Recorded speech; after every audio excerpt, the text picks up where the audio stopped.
What's going on, my peoples? It's your boy, Mr. OBF, back one time for your mind. Welcome to the OBF, the network, people. Make sure you guys hit the like button, hit the subscribe button, hit the bell button so you guys get the live streams when we go live, people. And if you can, donate to the channel. Go to OBF, the real Cash App, and donate to the channel, people. We highly appreciate anything you guys can donate to the channel. Need more information to subscribe and donate to the channel.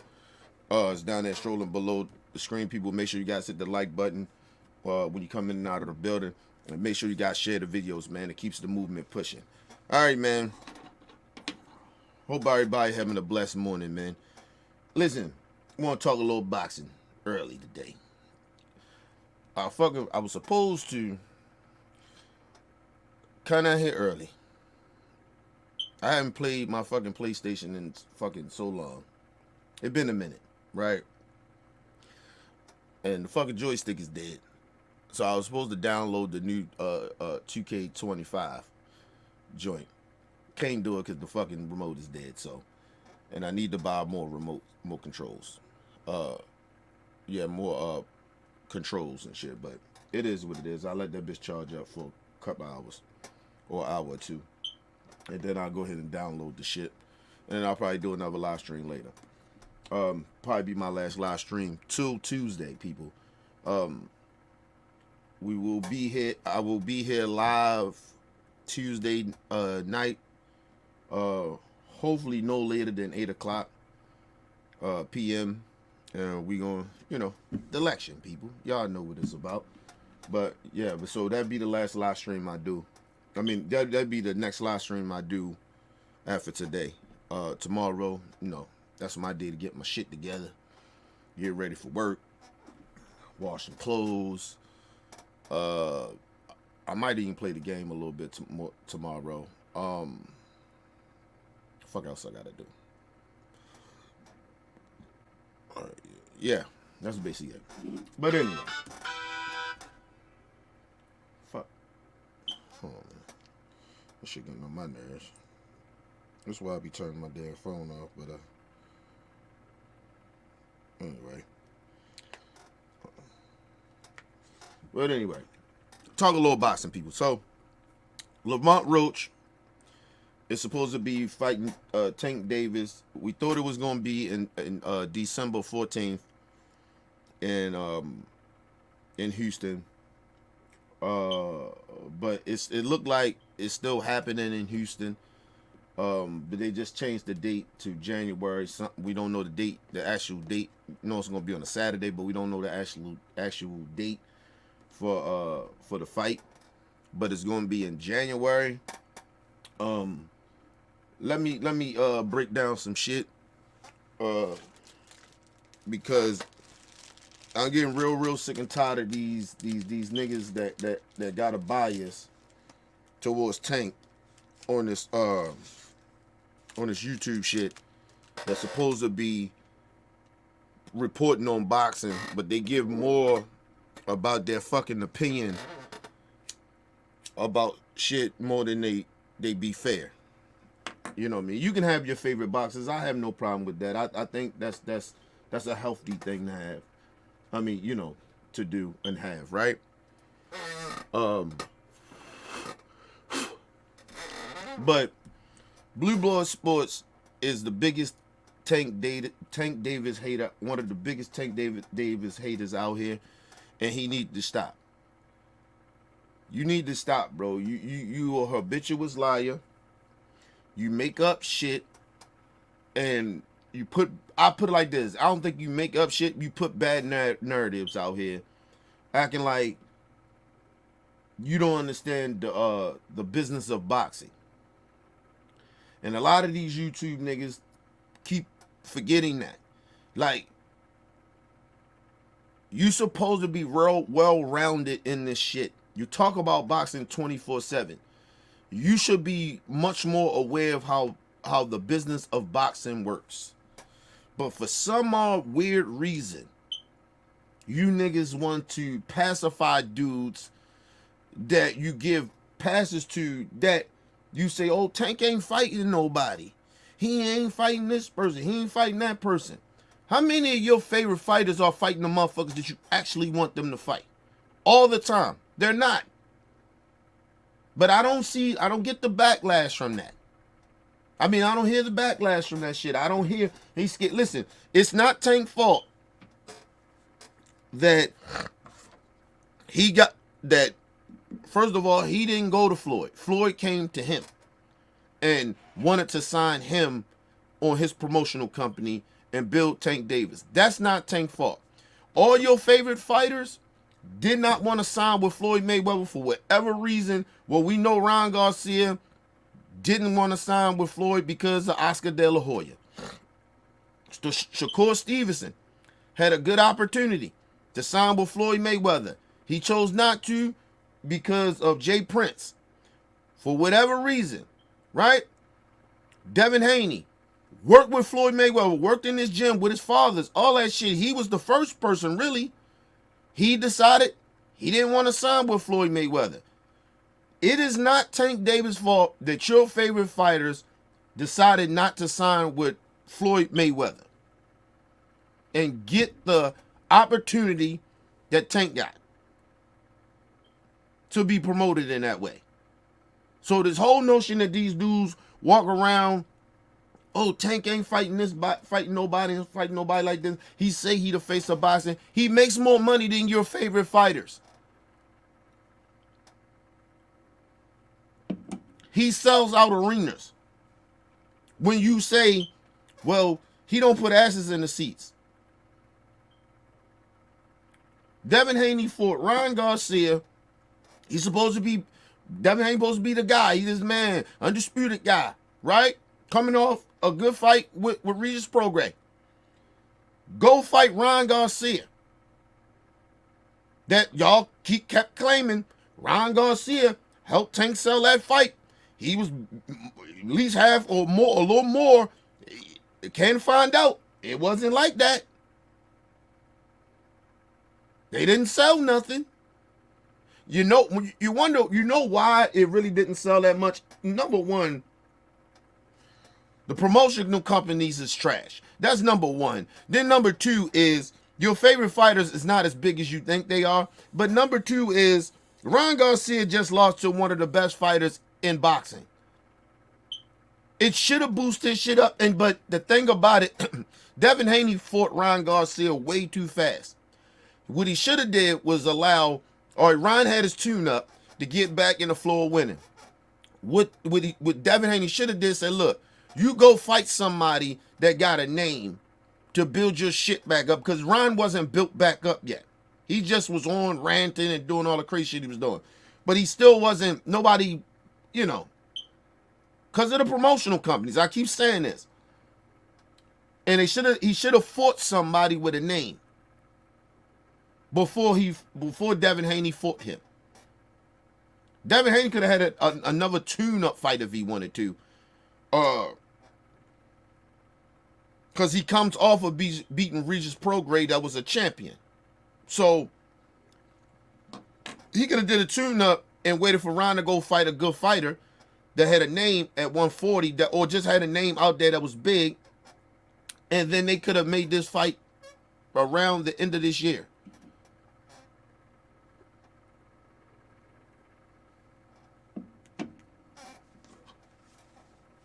But no, like I keep telling y'all, they are with bad promoters, and their promoters don't know how to build fights. They don't know how to make good fights. They make bullshit ass fights to get money off of the bullshit fans that keep buying that bullshit. They don't even know how. I ain't gonna say the fans is bullshit. They don't know how to promote to cross over. They don't know how to do it. The antics is stupid. From a lot of these fighters, some of them overdo it, and some of them don't go as far as they need to go. They're just bad promoters. They don't know how to promote themselves. They got bad promoters behind them. So then Blue Blood came out there and said, oh, Tank was broke, PVC was broke, oh, it was just about the money. You heard all the little shit out there And then come to really find out, it was just something happened with the venue. They didn't, I guess they couldn't get the venue down packed. Listen, I don't give a fuck how big Tank is, right?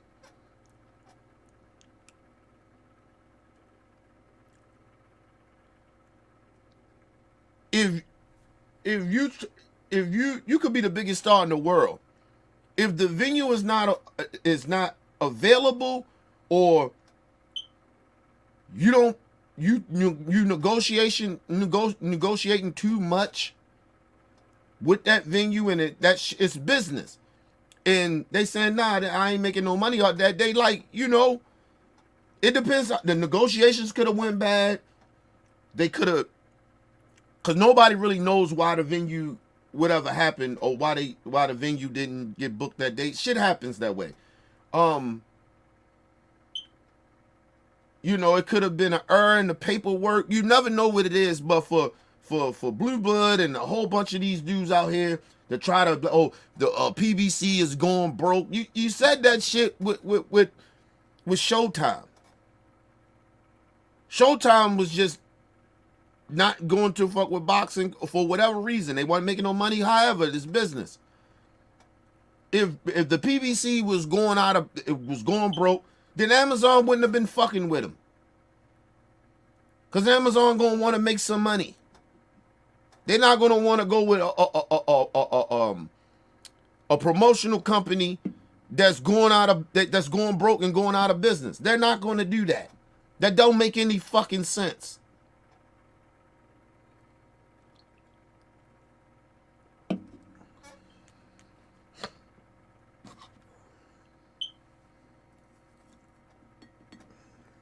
It's even like when they said the shit about Oscar. Like, Oscar ain't going out of business. Golden Boy fine. They are backed by somebody. Nobody's gonna back a company or corporation if they know that corporation is going out of business. They're not gonna keep fucking with it. Okay? And it's just like that with Bob Herm. I mean Bob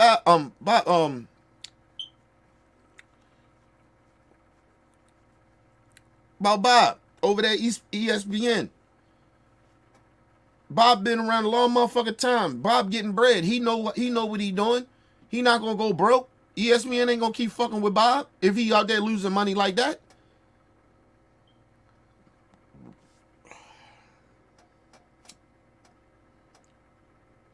But please, just, the hate go too far, yo. If you just don't like Tank, that's fine. Stop going the extra mile of hating. That shit it's annoying, bro. Like, it shows y'all true colors of y'all dudes. Listen, I don't hate Devin Haney. I believe Devin Haney is overrated, but I don't hate Devin Haney. I don't gotta make up shit about Devin Haney because I don't like him. I can stick to facts of why I think he's overrated. I don't gotta lie on Devin. I don't gotta make shit up about his promotional company. Listen, I believe that his team is not doing a very, very good job of putting him over the next level to where he can get onto the Tank Davis level. They're not doing a good job of that. They did a pretty good job to get him where he is. But to cross him over, they're doing a bad job. That's all I say. And I think he's overrated. I don't think he's as good as everybody think he is. And not just because of the one loss. I've been watching Devin Haney for years. Devin Haney is not as skilled as y'all think he is. But it is what it is. But I don't have to hate on Devin Haney. I don't have to mix shit up. Oh, Devin's going broke. Oh, Bill Haney's going broke. Oh, the company, the promotional company he with is going broke. I ain't got to do all that goofy shit.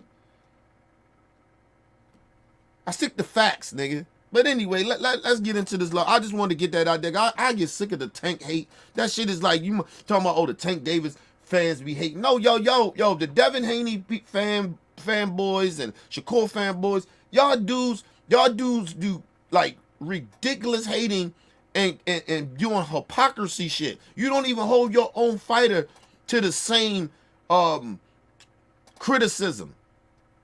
That's how I know you be hating. Like, I will criticize Tank. Listen, I don't really like this Lamont Roach fight that he's doing. I no lie to you, I would have preferred he fought Gary Russell Jr. It would have made a little bit more sense to me. But at the same time, I know why Tank don't give Gary Russell Jr. the fight. I know why. Gary Russell is too disrespectful. He is nothing humble about. He has no humble. Like, nigga, you all damn near blackballed from boxing, but you want to fight with the biggest dude or one of the biggest dudes in boxing, and you got this, like, you're not even promoting. You trying to get a fight. So I can see why Tank didn't give him the fight. But I don't really want Tank to be fighting Lamont Roach. My honest opinion, I don't like the fight.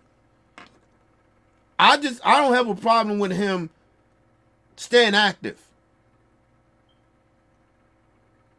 And the bad part about it, Tank waited around for these big fights that all these niggas kept saying, all these fighters kept saying they want Tank. And then none of them niggas was available or they didn't want to fight.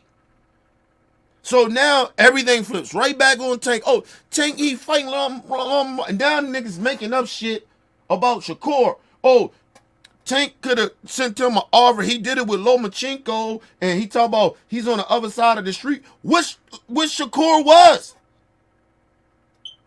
at the time when Tank said that.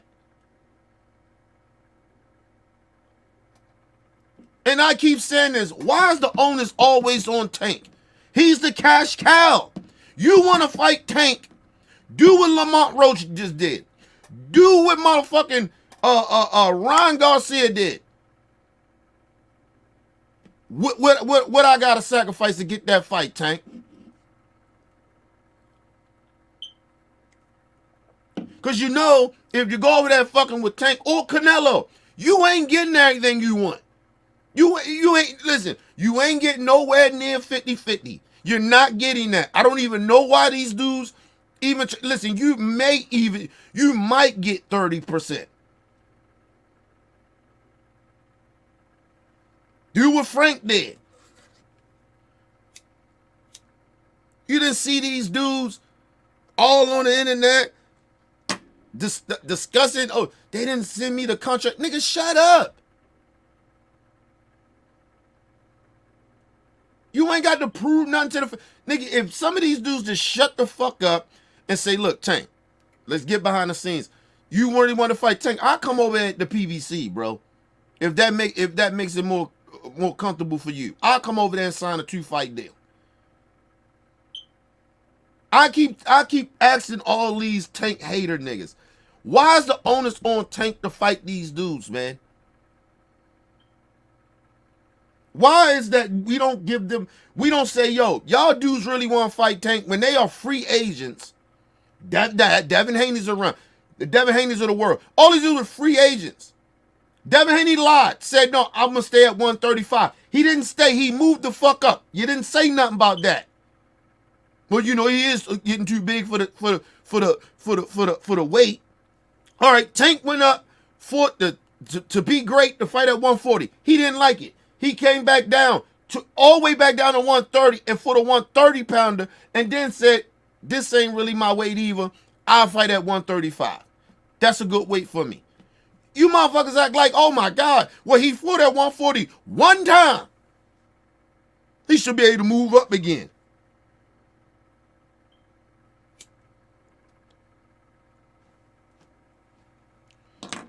Tank, the only motherfucker gotta seem like he got to keep proving, but all these other guys ain't did shit.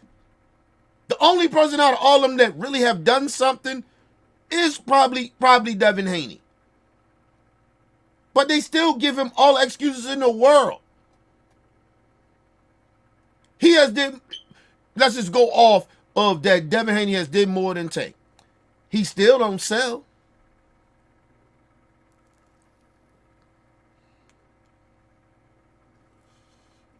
He's still not as recognizable as Tank is.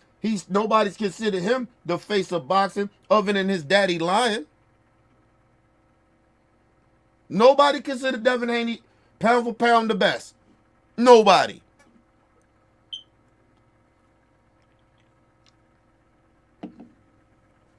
Other than his fans.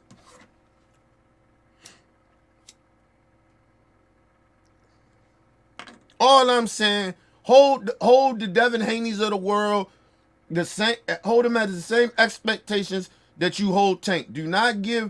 Don't try to shit on Tank, and don't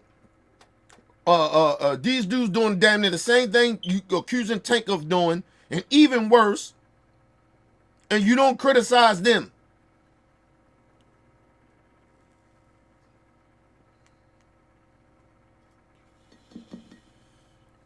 Like I said, if I'm Devin Haney, I'm going to get me a warm-up fight sometime in the beginning of the year. And when Ryan Garcia gets off of his probation or whatever, right? When they do that, when that happens, then I'm trying to fight Ryan Garcia again. And make sure that motherfucker, he clean, whatever, however you want to use it. No, he don't want to fight Ryan.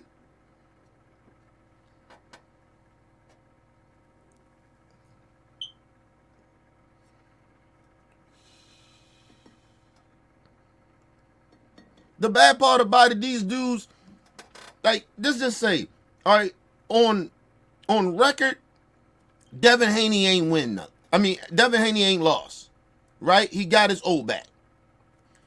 But in reality, you got your ass whipped.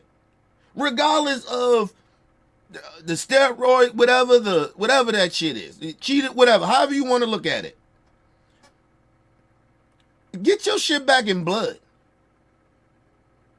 I ain't trying to hear no shit. Oh, he ain't clean. I ain't never trying to fight him no more.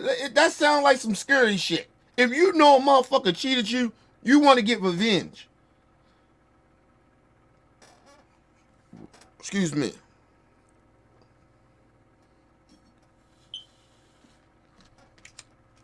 So I don't give a fuck what. Like, I want to put that shit to rest. That shit'll haunt me. I ain't even gonna lie. But like I said, my opinion, I believe Devin Haney found out that his chin ain't what he think it is.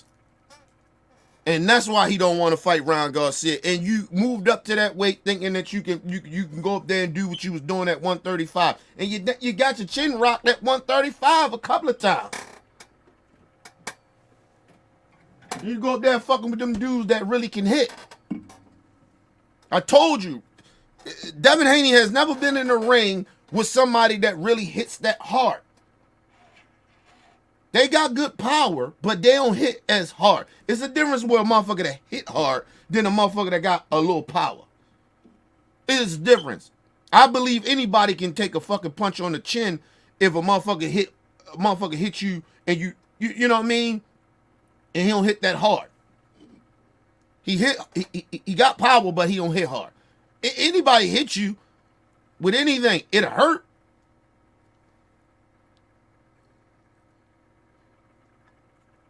It'll stun the fuck out you.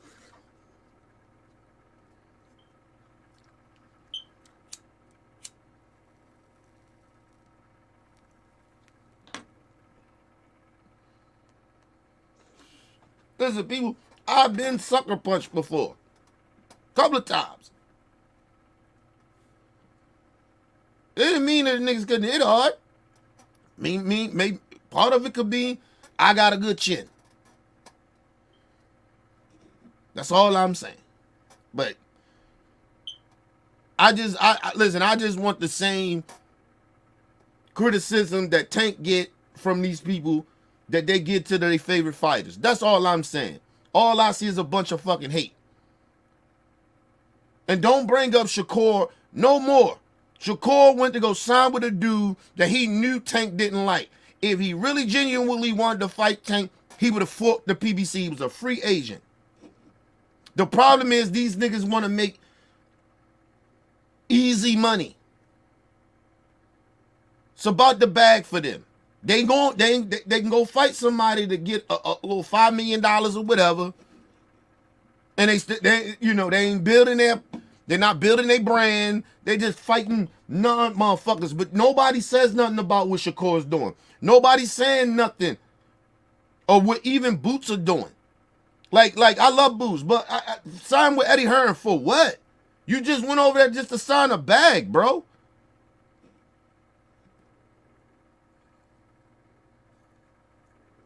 I'm not signing with a dude. If I wanted a Terrence Crawford fight, I'm signing with a dude, or I'm gonna stay a free agent in a way that where I'm gonna sign with motherfuckers that say they can get me that fight or get me some of the best fights.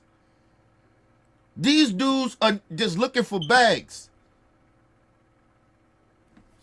They are not trying to fight nobody. And like I said, everybody, Tank ain't fighting nobody. Tank been with the same promotional company, nigga. He hasn't left.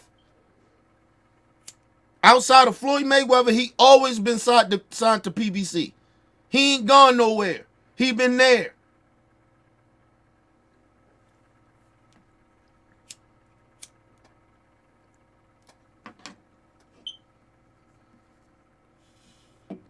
I keep saying this to all the fight. They talking about, why? How could he? Lomachenko could get the fight with Lomachenko because Lomachenko got pulled over there at Top Rank. That's why that fight could have happened. Loma got say who he can fight and who he ain't gonna fight. He got say, and he got the skin complexion. He got the notoriety to do that. That's why that fight could happen with him and Tank. Shakur don't have the notoriety like he think he does. He already had his issues with Bob Arum anyway. So Bob wasn't gonna try to push no fight. Bob know what that motherfucker can and can't do. Like far as putting asses in the seats. Motherfuckers act like, Shakur's supposed to get a fight with Tank. You coming off of 2 bad losses, bro. 2 bad wins. Shit look like trash. But somehow, some way, people like, he can go get them fight. Yeah, if he really wanted that fight, he'd have took his ass over there at PBC. You know your stock went down from the last 2 fights. You're gonna got criticized. You know how this shit works. Or the people around you, you're not listening to them, or the yes men. If I was Shakur, management people, whoever, promotional people, I'm like, yo, Shakur, if you really genuinely want this Tank fight, listen, we're going to have to go over there at the PBC. You're a free agent now. We ain't got to worry about Bob, none of that shit. Let's go over here to the PBC and let's make that fight with Tank. And we may got to take a little less money, but we probably make way more money than we have ever made.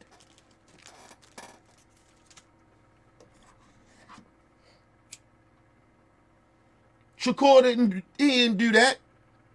So I don't want to hear about people talking about, Tank didn't send him an offer. First of all, nigga, you better be patient fucking with a dude that you know that's going to give you your biggest payday.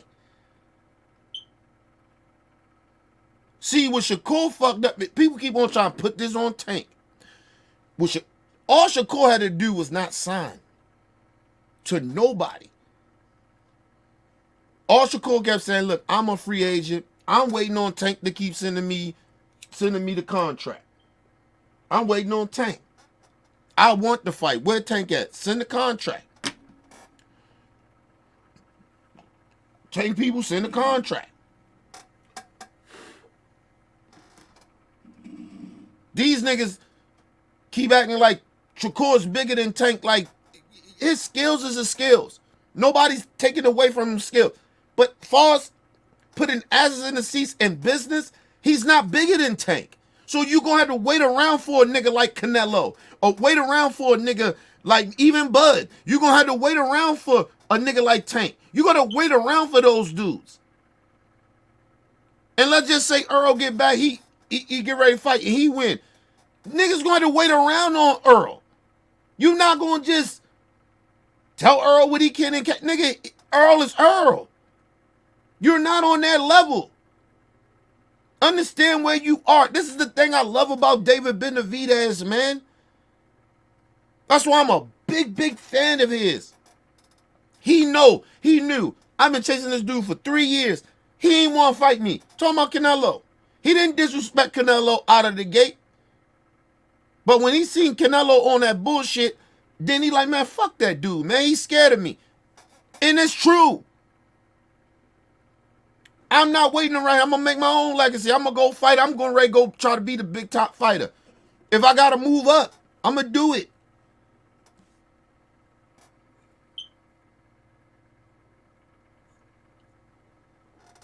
Benavidez know he need that one big shot. And he's going to get it next year. If he wins this next fight coming up, he's getting that fight next year. Out of Bevo and such. The dude that won. Benavides, I think that's his name. Listen, I told David Benavidez, that's what I love about David Benavidez. Be patient. It's about to be your time. It's about to be your time. And let me tell you something. Canelo gonna look bad. He gonna look real bad. When Benavidez wind up being that guy. Because it ain't shit that, listen, if David Benavidez win this next fight, or whoever, if Bevo lose again, let's just say that. Because it may be,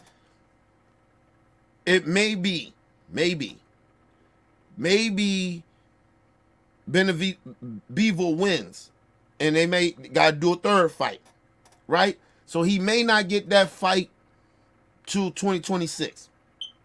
But if he keep putting names under his resume by 2026, he going to get that fight. Whoever wins that shit, the trilogy or whatever, it's going to happen. But I love Dave Benavidez. He humble.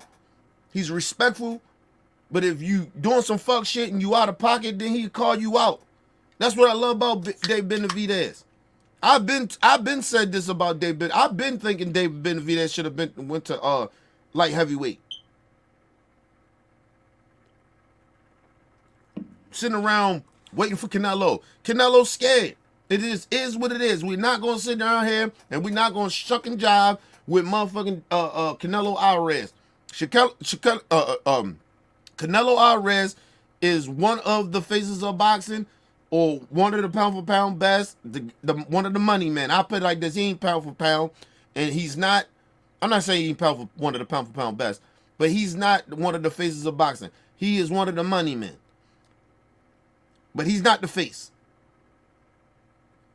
You can't sit around and wait for Canelo, because Canelo is not going to fight you. It looked like he ain't going to fight black fighters. It just is what it is. He said he wasn't going to never ever fight Mexican fighters. Now he fighting all the damn Mexican fighters. Come on, bro. Canelo's scared. He picking and choosing who he want to fight, and it's a fact. And you know the bad part about it?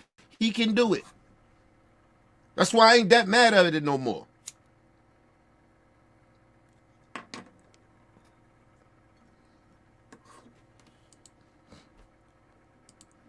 We gonna be real about this shit.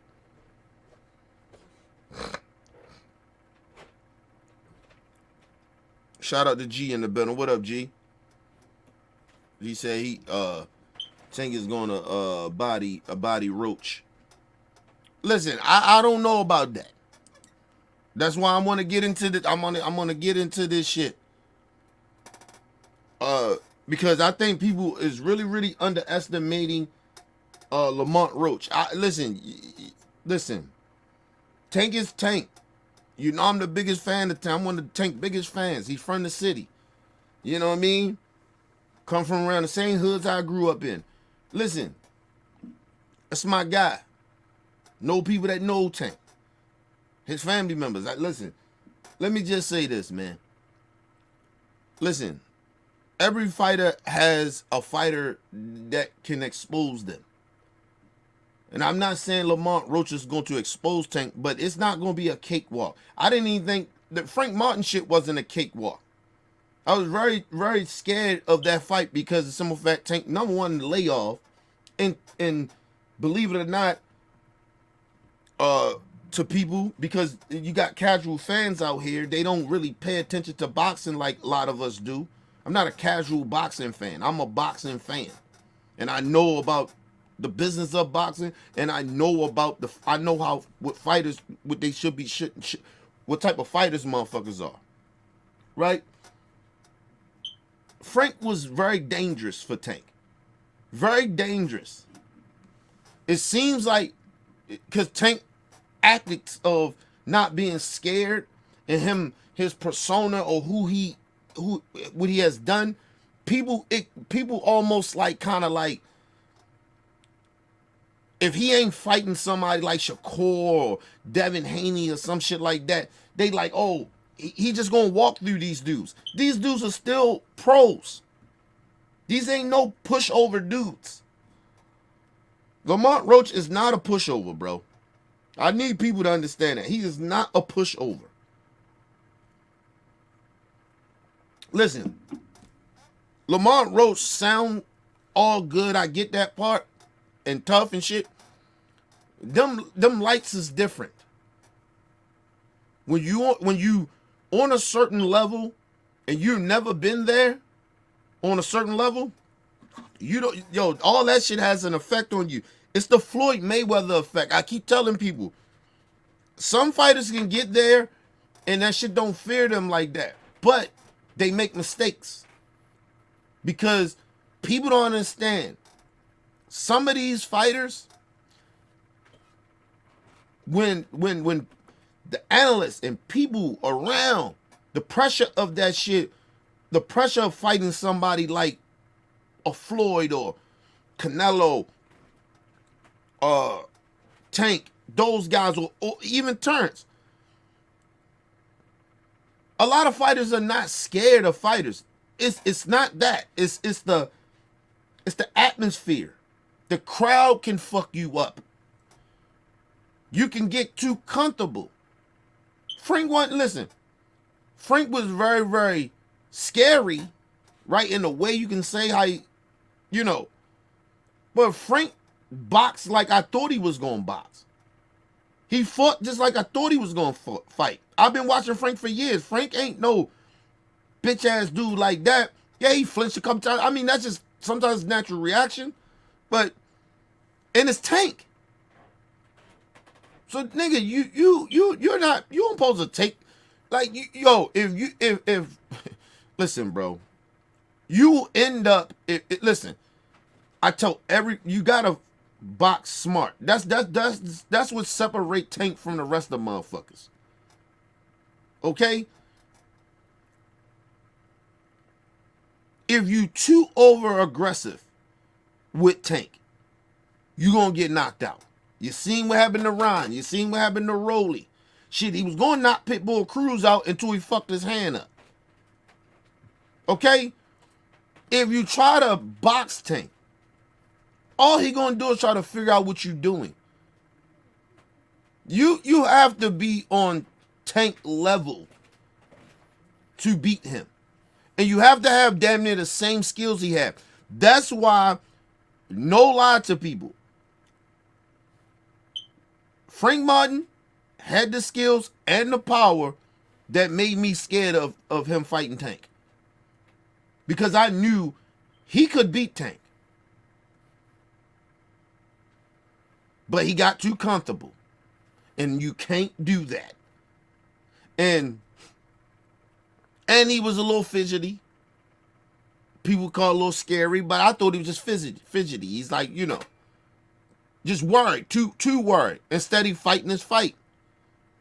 And he burnt himself out as well because he was too fidgety. He was too worried about Tank power. Instead, he's like, yo, fuck that, man. I'm not going to, you get what I mean?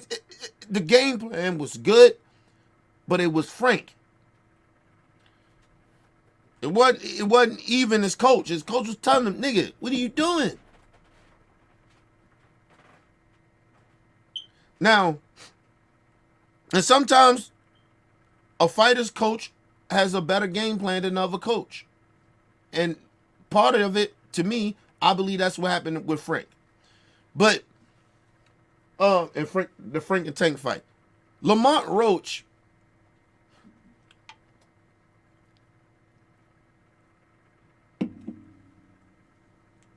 knows Tank, but he don't know Tank now. And what you get ready, I'm gonna let y'all hear. He thinks that because you've been in the ring with a dude in the amateurs and shit like that shit is still kind of the same. It's not. Tank has got better. He has got smarter. His skills has got better.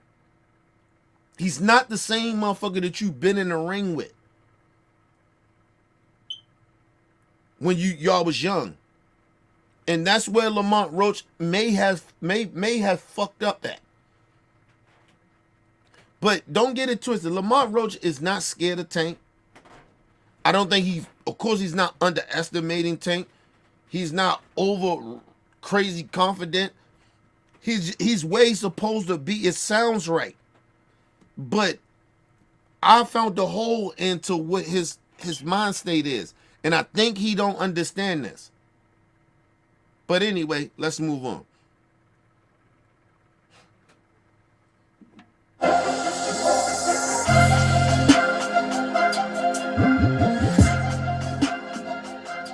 Crossover, we back. And I know you wasn't expecting this. I got the man Lamont Roach with me today. Straight from the DMV, about to fight Gervonta Davis. And you know, we don't get people that's doing press when they fight Gervonta because niggas be scared. You know what I'm saying? Niggas be actually scared. First of all, niggas are not scared of Tank. Listen, I don't think Shakur is scared of Tank. I don't think Devin Haney is scared of Tank. I don't think a lot of these fighters are scared of Tank. They're not scared of him. They respect this dude's power. That's all that is. It's not like they even underestimate his skill and his IQ. They're scared of his power. They're not even say, yeah, they're scared of his power.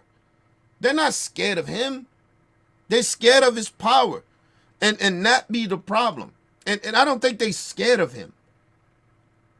They watch Tank, they be like, I could have did better. I could have did better. Until you get in there. Everybody think they can do.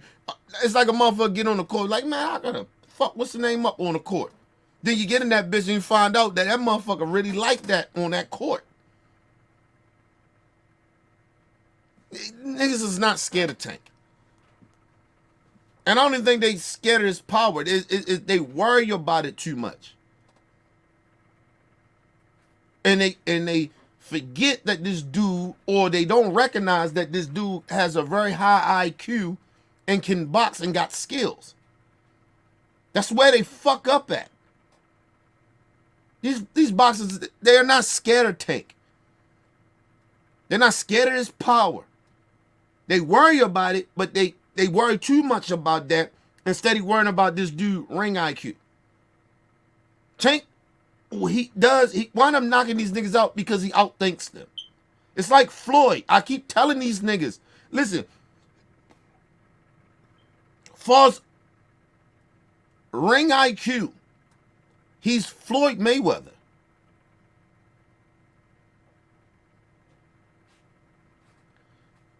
Skill-wise, he's Tank. His power, Tank. But his IQ is Floyd.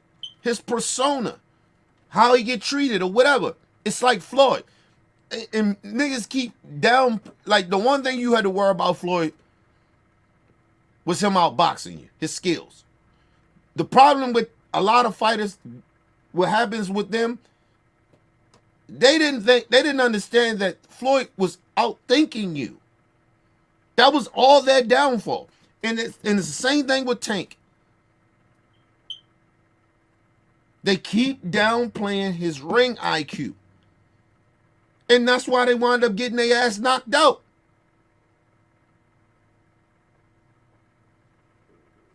Because he's outthinking you. He's Listen, when Tank gets in the ring, he's already a step ahead of you. Not saying you ain't got a ring IQ. Some dudes that like Floyd and Tank, some of those dudes, they're just different. Their ring IQ is just different. They already know what they need to do.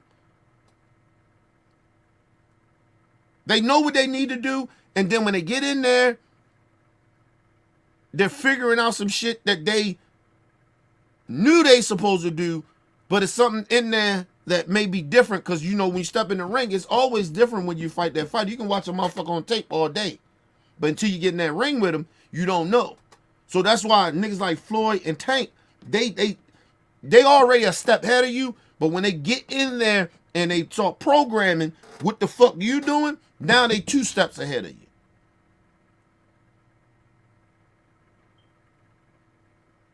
Just saying. See, I ain't no casual fan, nigga. I'm a boxing fan. I really do this shit. I really fuck with boxing like that. And I'm telling y'all, that's why these niggas can't beat Tank. Because they keep underestimating his IQ and his skills. And they just focus on his fucking power or worry about his power. You hear it all the time they talk about it. Keep forgetting this dude has a ring IQ. This dude sets you up to knock you out. I don't even think Tank want to knock a lot of these dudes out. I think a lot of times he like, oh, they gonna keep. I'm gonna knock his ass out. That's how Tank think. Tank is about going the rounds with you. But when he finds that you ain't what you ain't got. He knew what you was going to do, but now he knows what you're going to do. Exactly. See, he didn't watch your film. He got coached the best. But then when he get in there, it's a different type. He's coaching himself when he's in there. And so he's sitting there, he's watching you. Oh, that's what you're doing? Okay. Let me figure out how I can do this and how I do that. And then still remember with his coaches and shit, they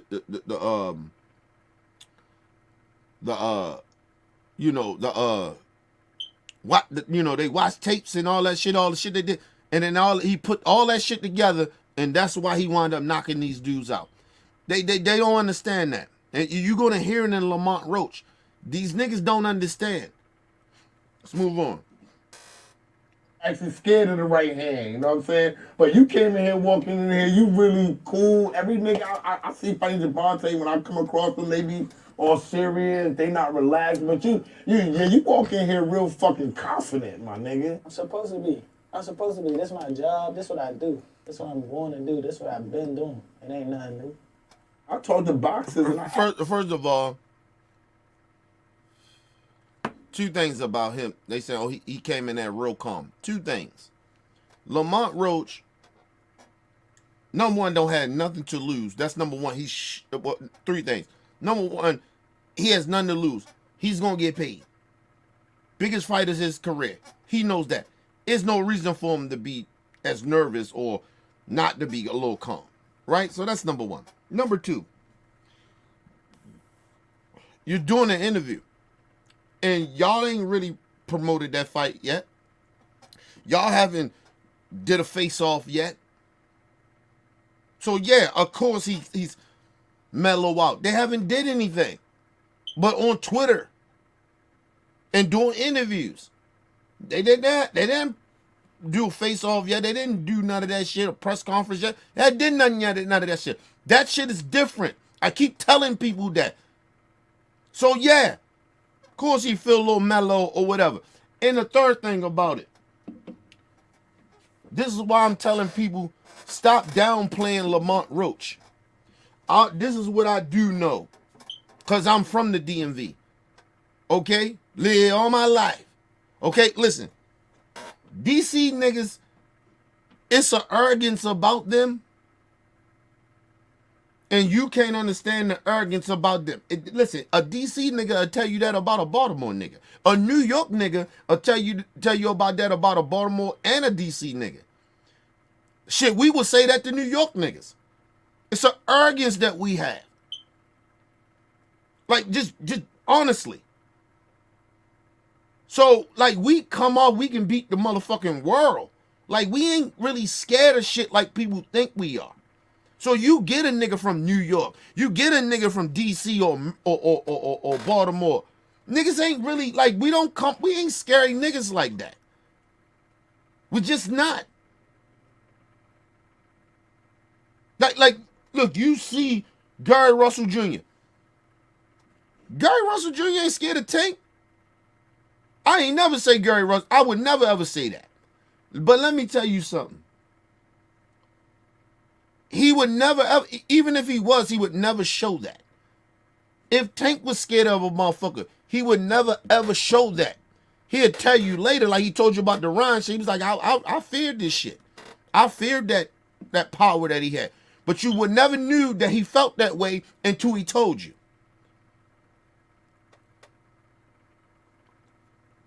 Listen, and it is no lie. East Coast niggas is a little different. Our arrogance is crazy, ridiculous. I'm just trying to tell niggas. Trying to tell people out here.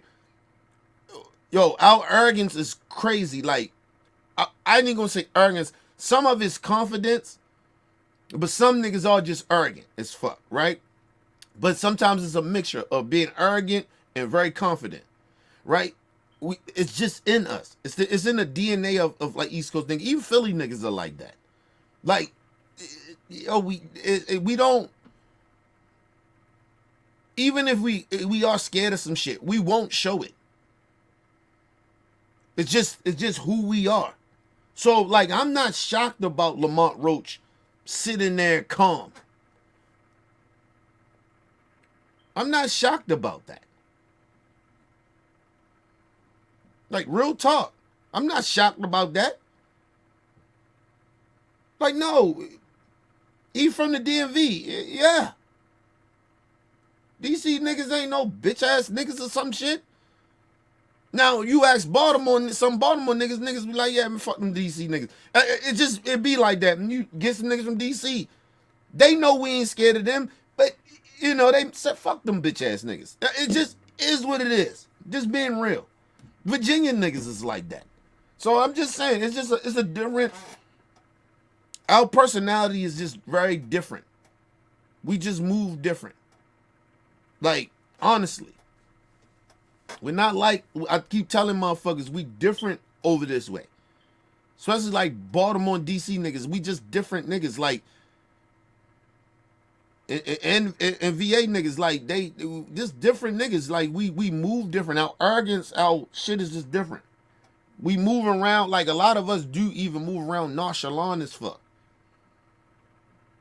We move around nonchalant as fuck, like we had no care or no fear in the world. We just move that way. Just being honest about it. Unless we tell you, you would think that we, like, on some other shit. Like, you would think these niggas is, like, on some gangster shit. But a lot of times, yo, you'll never know what the fuck we really thinking or how we really feeling unless we tell you. Sometimes you can see that shit in niggas' face, right? But with a lot of DMV niggas, no, you can't. You would never know who a killer and who you would think then everybody's a killer, because everybody personality and persona would just move in this certain way. So nah, it doesn't shock me. But anyway, let's move on.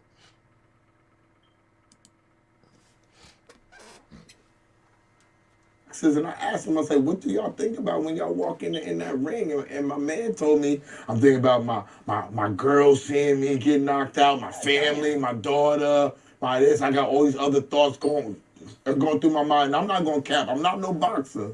But everybody be talking shit to Javante, it don't be coming out good for them, my nigga. I'm just keeping it real. It don't come out good for them, my nigga. And I ain't seen you talking no shit. I'm gonna keep it real. But I'm a boxing fan. I seen you fight. You a fighter, nigga. Oh, yeah. You feel what I'm saying? And you throwing punches. You not worried about throwing punches and getting left open and all of that. You know what I'm saying? he obviously is a superstar. But just because it's who he is, this don't change. Look, first of all, let's just think about this. Do not let niggas boost you up, Lamont Roach. Honestly, like seriously, don't get too confident. Do not listen. I'm not saying not worry about Tank punching. I just think you nigga to beat a nigga like Tank, because we have never seen Tank hurt. So until I see Tank hurt, that's different. And I know he's been in the ring with Lamont Roach. I'm not knocking his power. I'm saying the hardest the motherfucker that had that power like that was probably Rolly and motherfucking Ryan Garcia. They had that power like that. They had power close to Tank shit. Or exactly where close to Tank shit is. They just was bad boxers. They couldn't really box. They can't box. They had no skills really like that. They wasn't as skilled as him, and their IQ wasn't as high as his. But they had the power to fucking knock Tank out. They just didn't know how to use it. I'm saying, Lamont Roach, understand you may even have the power that Tank has, or close to it. And I believe he does have the skill and the IQ to give Tank real problems. This will, remember Coach Cal, he says, I just want you to push that button. I believe Lamont Roach can push Tank Davis' button. You will see Tank in more trouble than you have ever seen him in. Listen, people downplay Lamont Roach all you want. I watched Lamont Roach fight. He's not no pushover like you think. He has the skills, and number one thing he has that I noticed about him, he's not overconfident, but he's not nowhere scared of Tank. I don't think he worries about Tank power like that. Because I believe he think he has a very good chin. And he's been in the ring with Tank, and it could be a little too much. That could be a little too much of overconfidence. You're fucking with a young Tank. We're talking about an older Tank now that worked on that power, to know how to land that power. That's different. That's all I'm saying. But anyway, let's move on. Shout out to Lamont Roach, though. I got a lot of respect for Lamont Roach. There's no program that I got going on. I'm here to win. I've been coming to win. And I think the same result will happen on December the 14th. Now, as far as me, like, talking shit and all that, like, it's cool. Like, you know what I'm saying? Like, you know, this is the first time I fought somebody that's actually, like, in the same, like... vicinity as you. Yeah, like, we know the same people or some of the same crowds. Like, outside kind of like this, like the same. The people that know him are the people that know me and shit like that. And we follow each other on the, you know what I'm saying? Y'all follow each other on the gram? Yeah, I know him. I known him since I was this, you know what I'm saying? Since we was kids. So it's like, and it's always been like competition. Outside of competition, it's cool. You know what I'm saying? We don't got no beef, no none of that. So like, the shit that do... And you have to understand that. That's the one thing about DC and Baltimore niggas. We have to somehow have some type of mutual respect, or we won't fuck with each other at all. Like, cause I got my homeboy that I got a couple niggas I fuck with in DC, but I got my main nigga, you know what I mean, like my brother to me, that's from DC. I got a lot more respect for DC niggas just cause through him. Believe it or not. You know what I mean? And probably vice versa with him. But I think a lot of times, and I can say this on Real Talk, right? Because I never lie to y'all. DC niggas think they're better than Baltimore niggas. They a lot of them can sit there and try to lie and say they don't. That's a lie, bro. If they say that shit, if they say they don't, it's a lie. DC niggas think they're better than Baltimore niggas. Because there's a lot of shit in DC that puts them kind of like they on this type of pedestal because there's shit around them that ain't around us. And we smaller, right? And they're bigger, right? So Baltimore niggas got like this chip on their shoulder that where like we know this shit about the DC niggas. We like, yo, fuck out of here, man. We'll smack shit out y'all. Like seriously, like we go straight to violence. Like that's just our shit, right? But that's why DC and Baltimore niggas beef a lot. Because DC niggas think they're better than Baltimore niggas, and Baltimore niggas like, man, fuck that shit, man. Like, we proud over this bitch too. Like, it's just it's not even a rival. It's more of y'all niggas think y'all better than us, and we don't like that shit. You know what I mean? And then on the other hand, with DC niggas don't really like Baltimore niggas. Baltimore niggas think they're tougher than everybody. So that shit goes both ways. In a way, it's just different reasons of why we don't like each other. But it's a reason why. It's not like some shit that just got poofed in the air. Like, no. We don't like DC niggas because DC niggas think they better than us. DC niggas don't like Baltimore niggas because Baltimore niggas think they more tougher than them. Or more thorough than them. Which ain't true, but that's just how we are a little bit. We like that with anybody. I don't give a fuck who you are. We really genuinely think we tougher than every motherfucking body. You know what I mean? But it is niggas from DC and Baltimore niggas that like we act the same. Cause a lot of us is real laid back. Some of us real laid back. But you get the young niggas, you see that shit. You be like, oh, all right, I see why Baltimore niggas don't like DC niggas. Then you see young niggas that's DC niggas, I can see why they don't like Baltimore niggas. You can see it. When you older, you can see it. But when you young, you don't see it. You don't see why Baltimore niggas don't like DC niggas. You can't see why DC niggas don't like Baltimore niggas. You can't see it because you just young, you wild. You know what I mean? So that's on both sides. Niggas just be wild. But anyway, let's move on. But my point is, that's why Lamont Roach has this type of respect for Tank. Because, yeah, it's competition that he knows Tank thorough. Tank knows he's thorough. It's a respect level there. See, with DC and Baltimore niggas, you gotta, like, with us, when it comes to both of us coming to, like, some type of respect level, we gotta know that you thorough, you like that too. And the same thing with them. And so that's why what he's saying, it makes plenty of fucking sense to me. It doesn't make a lot of sense to everybody. Everybody be like, oh, well, he talking scared. He's not talking scared. Or he's talking way overconfident. No, he's not. He's talking the truth. He's been as genuine as I have ever seen a lot of these fighters be. Like, listen, I'm telling you, when the press conference come, don't be shocked that you see Tank show some type of respect to Roach. He's gonna show Lamont Roach some respect. I'm telling you that now. But don't get it twisted either. It's a fight too, and they got to promote this shit. So if it ain't that Tank gonna be acting out of character, it's gonna be Tank really think he can beat him, but it's gonna be a little over shit. Like, you know what I mean? They gonna do a little extra. But do not be shocked that Tank show him a lot of respect. I'm just telling you that now. That's why I'm not shocked that he gonna show Tank a lot of respect. And he's gonna be respectful. It's gonna be the same way.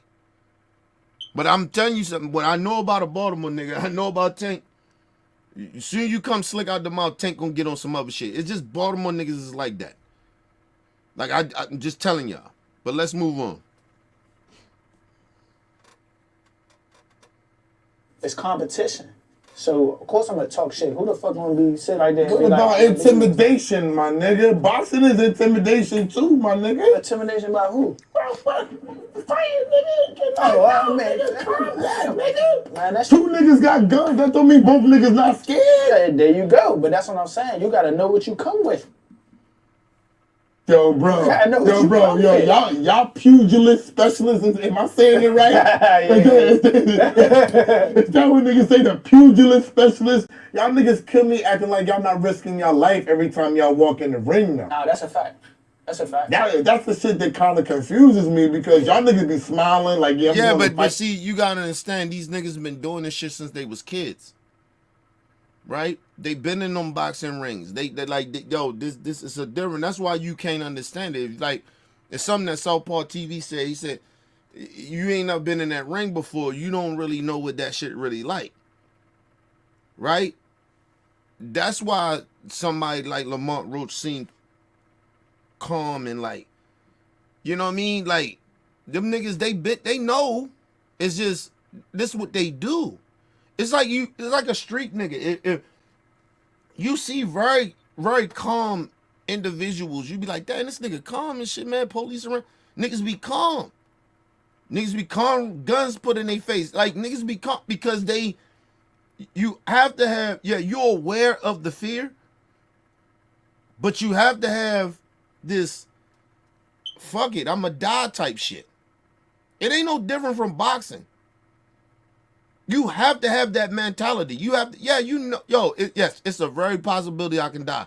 But you try to, that's some shit that you put in the back of your head. And when those times come, then they come. But you have to have, you have to be overconfident to be in the streets, right? You have to be very overconfident in a way to be boxing. That's why you see a lot of rappers or street dudes or motherfuckers come from the hood, come from gutter, really fuck with boxing because it's actually the same shit. It's just that they throw them gloves on and niggas be using them pistols. That's the only difference. But as far as the mentality of it, it's the same. You have to have, I don't give a fuck if I live or die. And that's just like a boxer. Yeah, you know it's a possibility you can die. I ain't nigga. Like you it's almost like you gotta build that type of, you gotta build the confidence of the push down the scare part that you know that's possible that can happen. So you can be focused on the mission. That's all I'm saying. But that's how you know a dude that when he says I ain't no boxer, like, yo, y'all niggas like you, because if you ain't been in that ring, you don't understand. But if you're a street nigga, I understand these boxers. It's the same shit to me. It's just different. They put on them gloves, we use the pistols. That's it. That's the only difference. The mentality is the same. See, I told y'all, man, I psychologically be doing a lot of shit. I read, nigga. I understand, like, that's what, it helps that you educate yourself on people's, you know, psychological shit, because it's good to do that, because you want to know why people think the way they think. I always want to know why people think the way they think when they do shit, or why they do it. Shit, I want to know why I do shit. So I have to educate myself. That's all I'm saying to people. Let's move on. You going to fight this nigga and all You this? gotta Like, think. niggas didn't like to fight, nigga. I've been doing this for 20 years. You don't worry about brain damage? I think I'm pretty good at moving my head and shit. You know what I'm saying? You know what I'm saying? Like, I'm pretty good at getting out of the way. You know what I'm saying? I do more of the punching than getting punched on. Okay. For sure. It's like asking a street nigga, you don't worry about getting shot? Yeah, nigga, but I do enough thinking to not get touched, right? Like, I only been shot once, right? Well, not one time, like I got shot once, but I got shot multiple times, right? But you know now, after that shit happened, it wakes you up. I told you, like, when I got shot, it changed me. I never been the same since then. I move different. The one thing I never do is I'll tell you the number one thing that I realized once I got shot. Everybody can get touched. It made more. I understood it more. I knew about it. It wasn't that I wasn't taught it. Until it happened to you, you know how to move. Like you like, all right, this shit makes sense now. Like it really hypersensitive. You get real hypersensitive of shit. Like you understand, like, yo, you peeping shit that people don't peep. You calm down in certain situations because you understand it's a possibility that nigga got a pistol. You know what I mean? He got that strap on him. So it's like, let me chill. You know what I mean? Like you know how to move now. That's all he's saying. He's like, nigga, I know how to move my head. You know what I mean? I know how to do shit. Because he has got hit before. With probably power punches. So he knows. That's all I'm saying. It's the same shit to me. But anyway, let's move on. Okay. For sure. I've seen you, but now you fighting somebody. Them other niggas you fought was good. I thought you was better than all of them niggas. Fact. I don't know in this shit who's better. We're gonna see. And I'm not saying, and I'm keeping it real, and I'm not saying it because of Javante Power. Mm-hmm. I seen where if another nigga wasn't scared of Javante, they could have taken advantage at times. But a lot of niggas be scared of that bomb right hand he got and won't do what they normally do because they don't think they could take that punch. I agree with you 100%. I've been saying that over and over and over. Like, First of they all, going and argue.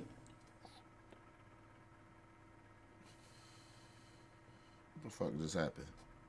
Hold on, yo. What the fuck just happened here? Javante always watches niggas. Mm-hmm. He's a notoriously slow starter. Mm-hmm. Hold on, yo. Because he likes to. With me, he gonna be fucked up. And with me. Okay. But I think they know that, though, honestly. They know that. They know that. Hold on, yo. See, when niggas meet me, they be like, fuck it, I'm gonna come on your shit. You know what I'm saying? Yeah. I couldn't make it. And it so happened 2 or 3 days later. Hold on, I think this it went to another shit. It went off. Oh, what the hell happened here? Hold on, y'all. Give me a second. The fuck just happened here?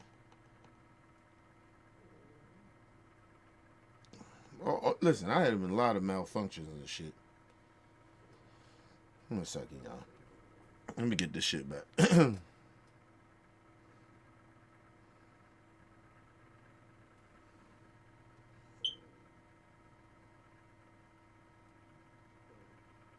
right, let me pause it right there. Okay. Let me just say this.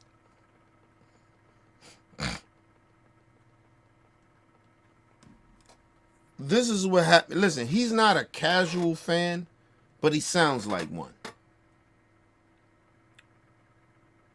They worry about Tank Power.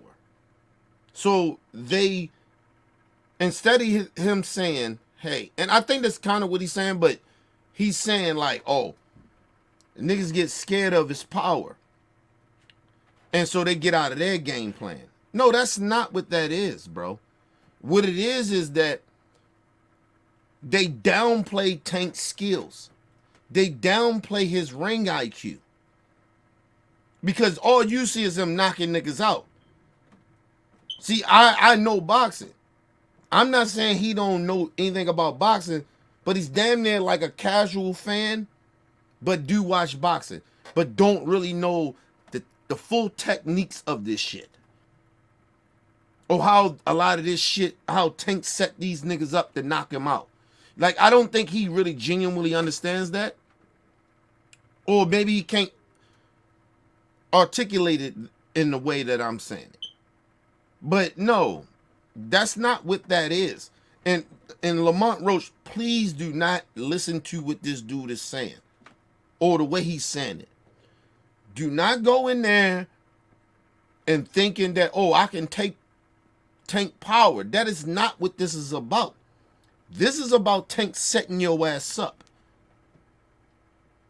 You have to use your ring IQ fucking with Tank. It ain't even all the way about your power. It ain't even always about all Tank power, his power.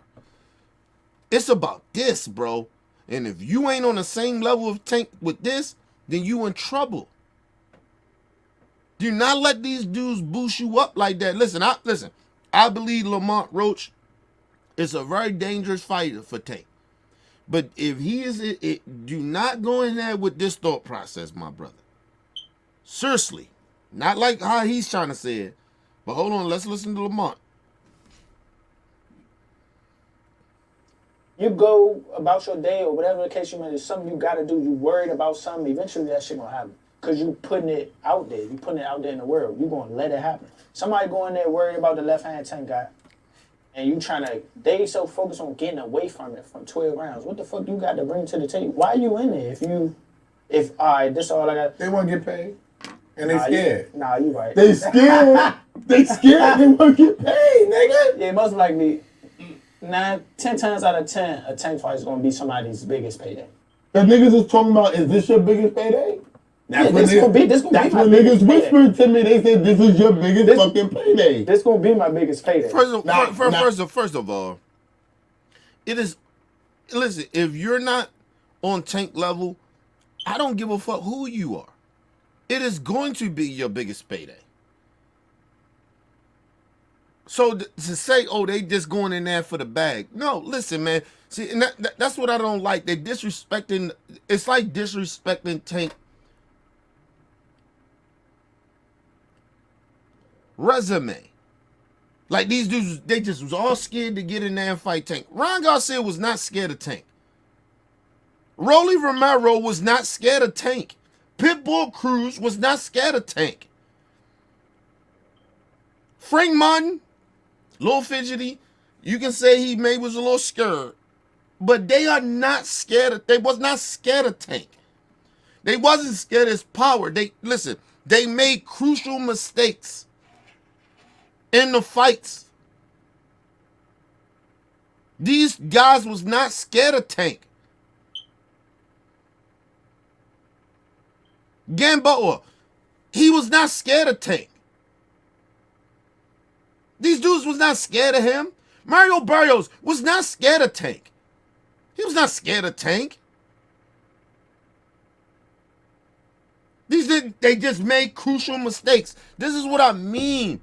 Stop going in these fights with Tank thinking like, these dudes are scared of Tank. They're not scared of him. They make mistakes and they fuck around and get themselves knocked out. That's what that is. You can't make mistakes fucking with him. You have to be mentally on his level. I don't even know why I'm giving these niggas the game plan. But not even a game plan, but it's like I said, I believe you can have the good ring IQ and say everything I'm saying, but that don't mean you gonna beat a nigga like Tank. He's just a different dude. Lamont, please don't let these dudes gas you up, bro. Please don't do this. Please don't. I'm begging you. Now I said if he knocked Tank out, then my shit is crazy right now.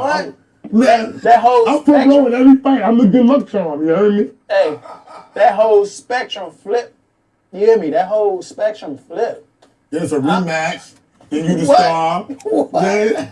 That's why I can't wait. You hear me? I cannot wait. All these people. But people not even thinking like that. People thinking about survival. Yeah. See, people not thinking about rematch. You're beating, actually winning. First of all, that is not true. Why? This is why I don't like these dudes that are not real boxing type of fanatics. Like you're not really you watch boxing, I get that. But you're not a dude that actually really pay attention to boxing. You're not a fan. Like, I'm not even a fan of boxing. I know about boxing. Listen, these dudes, I watch every Tank fight. I'm telling you, these dudes are not scared of Tank. The problem that a lot of them have, they downplay his IQ. They think he only got that power, and then they go in there and they just got to worry about his power. They think they can Frank Martin thought he just can outbox Tank. The whole problem was with Tank. I mean, with Frank Martin, he thought he was beating Tank on the cards, right? And he got comfortable. And the whole time, Tank is setting his ass up.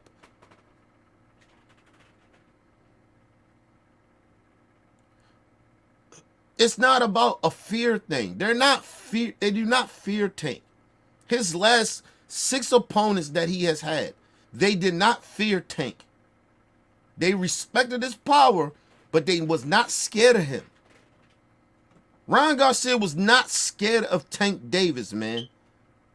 Hector Garcia was not scared of Tank. Rolly was not scared of Tank. These dudes wasn't scared of him. Frank wasn't scared. He just kept worrying about his power, and because they listening to these dudes. Keep worrying about his power, but the whole time Tank is setting your ass up. Tank hit Frank Martin with good shots that should have knocked his ass out. It wasn't that.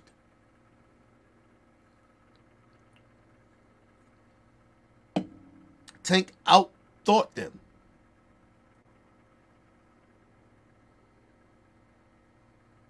He outthought Frank. That's all it was. Like, I don't know why they keep... Okay, like I said, this is why I always pick Tank in fights. Because it's dudes like this that boost these dudes up and say, hey, man, yeah, you know, it's power, you know. Listen, okay. Tank got skills. He got, listen, his IQ is very high. And you downplay that shit and you play around and not respect his IQ or his boxing skills, you are going to fuck around and find out. And like I said, Lamont Roach may not even get knocked out. He may get outboxed. Because Tank probably respects his power that much and his skills that he doesn't know that Tank respects that. To the utmost. Like, Tank ain't coming in this shit stupid. You think Tank just setting you up to knock you out? No. But keep listening to dudes like this. Let's move on. What it's gonna feel like? What's it gonna feel like to win? Well, no, not to Oh, me. no. Let me ask a candid question. What does it feel like to win a fight? Just one. It's one of the best feelings in the world. I ain't gonna lie. Even if you knock a nigga out, the best part is still getting your hand raised and they announcing it and shit like that. Like, and then you looking at the crowd and they all cheering and all that. That's it right there. That's it for sure. That's something I live for, bro. Especially because I work for it. So. And I always think about Muhammad Ali knocking the nigga out and throwing his hands up. And that's the problem. He's still in that mood. You got to understand something about when fighters get to a certain level, right? It's like the Frank shit. Frank wanted to take the mantle. I want to be, like Danny, I want to be the face. I want to be the motherfuckers that letting motherfuckers know I'm coming, right? That's your motivation. That ain't Tank motivation. Tank motivation ain't about raising his hand. He getting a win. Tank motivation is like he's on a different level. Then that's what I keep saying about these dudes. They keep not understanding Tank is not the same fighter that he was 3 or 4 fights ago. He's just not on that level. He's on a different level. Tank is about, nigga, the realest shit Tank said, and I knew he was different. He was on another level. This is what he said. And it was the last fight he had with Frank. And he did the, that whole, that shit, how they do the 24/7 type of shit, whatever, right? And Tank said, he said some shit. It might have been in the interview too.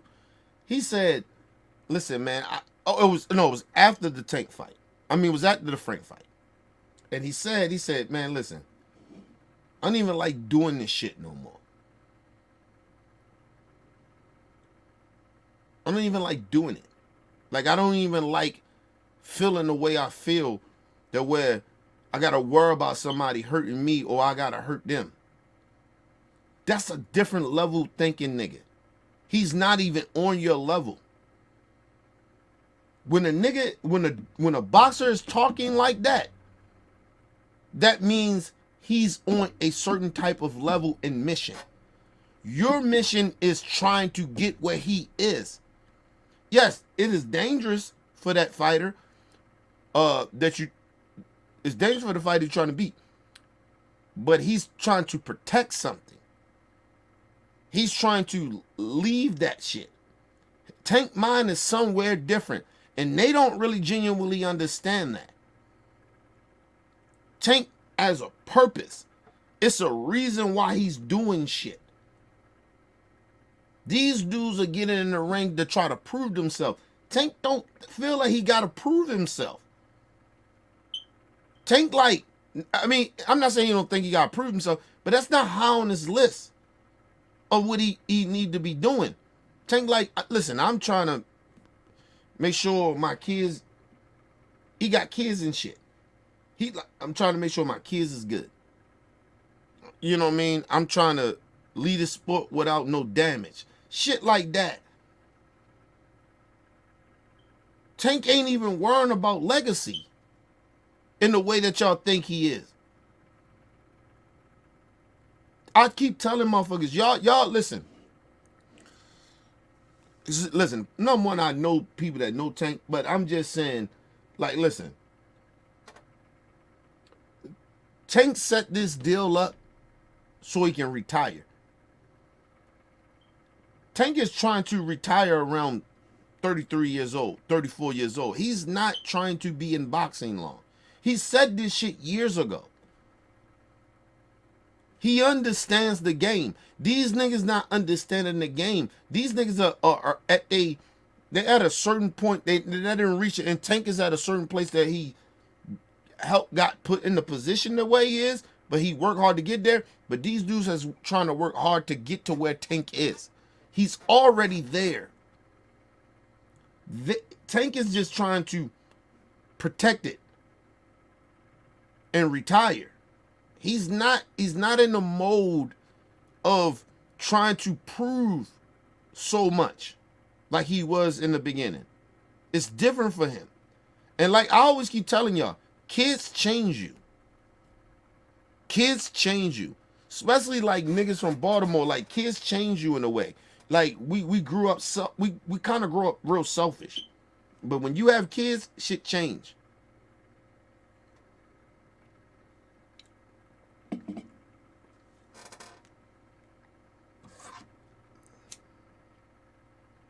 That's why in this fight, yeah, it's gonna do some things. You're gonna see some things, but it's gonna come a point where Tank gonna be like, all right, it's time to end this shit. Because he understands, like, hey, look, I'm not trying to sit here and go back and forwards with you niggas. Nigga, I'm trying to get home to my kids. I'm just trying to live a better life. And he's more spiritual now, too. So, yo, his mind is different. He's not mellow, but he understands, like, yo, I'm not trying to sit here and do this shit with y'all niggas all the time. That's why you don't see Tank on social media like that. Here and there, him come out and say some shit. He already know who he is. He's already promoted. He know here and there he got to promote himself a little bit when fights. But you never really hear Tank like that. These dudes keep constantly, you see the difference of these dudes trying to promote themselves. They're all on social media saying all types of crazy shit, getting in other people's business. A lot. Always got something to say. Tank don't do that. I'm not saying he don't say nothing at all, but I'm just saying he doesn't do what they do. It is a different level. The hunger is different for him than it is for them. His hunger is in a different manner. Their hunger is, they're still trying to get to where Tank is. But let's move on.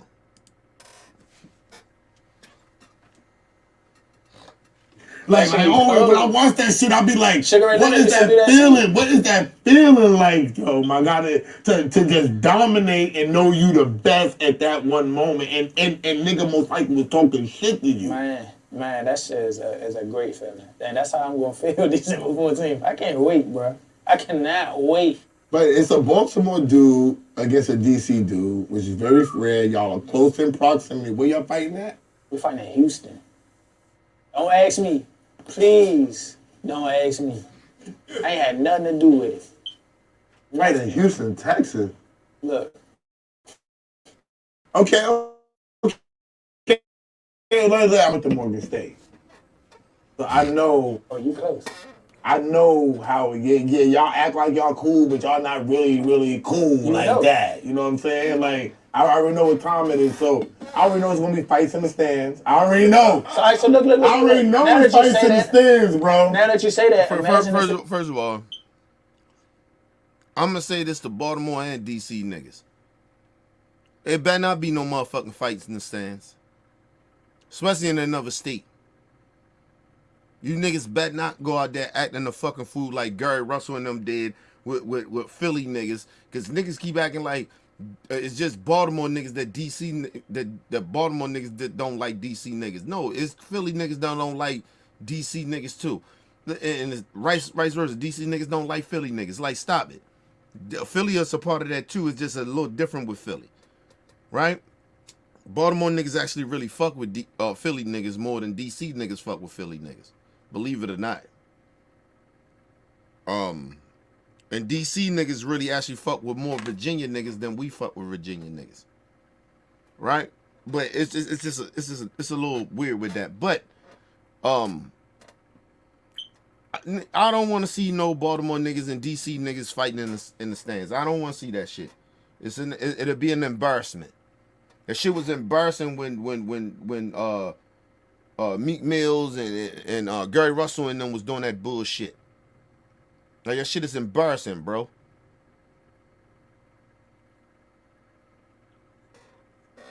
Like, we can't have shit. Like, you get what I mean? Like, nigga, this shit don't happen like that. You don't have a big event like that in DC like that with somebody on that type of level like that. You don't have that type of big event like that. And so, other than your stadiums, like, we had the same shit. You know, we got the Ravens Stadium. They got the, Redskins and all. You know what I'm saying? But, like, yo, come on, man. We don't have those big type of events like that. And y'all got to stop that shit. I don't want to see no Baltimore niggas and no DC niggas doing that bullshit. Don't let these niggas, out of town niggas, gas niggas up. Don't do that. Fuck all that shit. Cause if that's the motherfucking case, then it should have been some violence happening in New York when the Dodgers was out there with the Yankees. That shit should happen. But it don't happen like that. So stop that nonsense shit. Don't let them niggas gas you up. They always trying to, like, I don't like that shit. Them out of town niggas be doing that. Yeah, we know it's some tension there. We get that. We trying to get over that shit. We ain't saying anything all good, but goddamn, don't gas niggas up. Cause you got a bunch of niggas that will get gassed up and do stupid shit from both sides. Don't do that shit. Stop gassing niggas up like that. Anyway, let's listen to what Lamont Roach say. Imagine if it was in DC. Imagine if it was in Baltimore. Maybe that's why they did take it out. That's one thing that I did consider, like, you know what I'm saying? Like, maybe, it would be bad. Everybody got guns. Everybody lay the murder game down. Come on, man. Damn, man. Listen.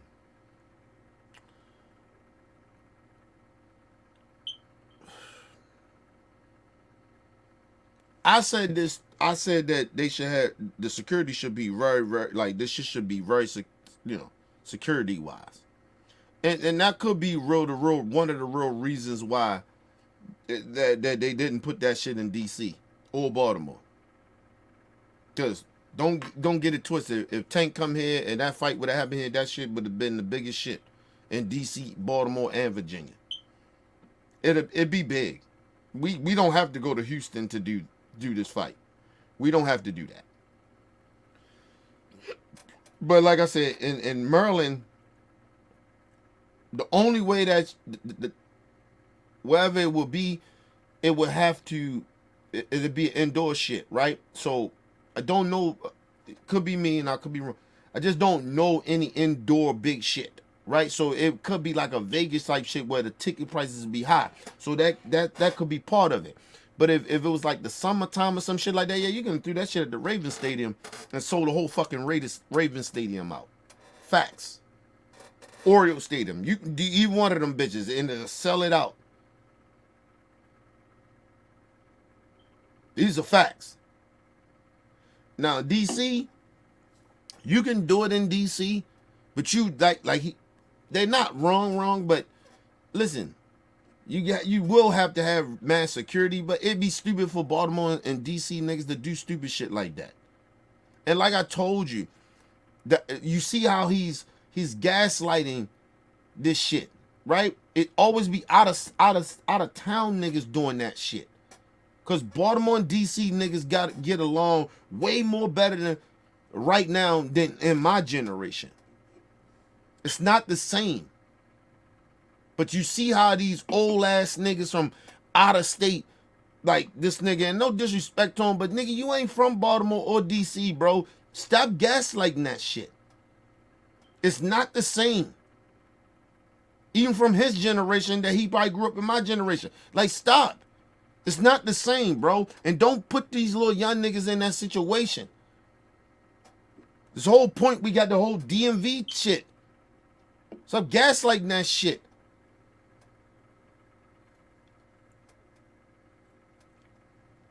And it usually be out of town niggas. You see the last shit that happened when Tank when he fought Hector Garcia in DC. You see, it wasn't no Baltimore niggas. It was Philly niggas. And no disrespect to Meek and Philly niggas, but I'm just saying, like, yo, y'all niggas do shit. We ain't got no, listen, it's not that much, listen, we don't have that much animosity towards DC niggas like we used to. I'm just telling y'all that. So Baltimore niggas and DC niggas, don't let these niggas gaslight us. Don't do that. It's not the same. These niggas are not from the city, and they not from our cities, and they older niggas that, you know, they wasn't even back then, wasn't even really part of that shit really like that.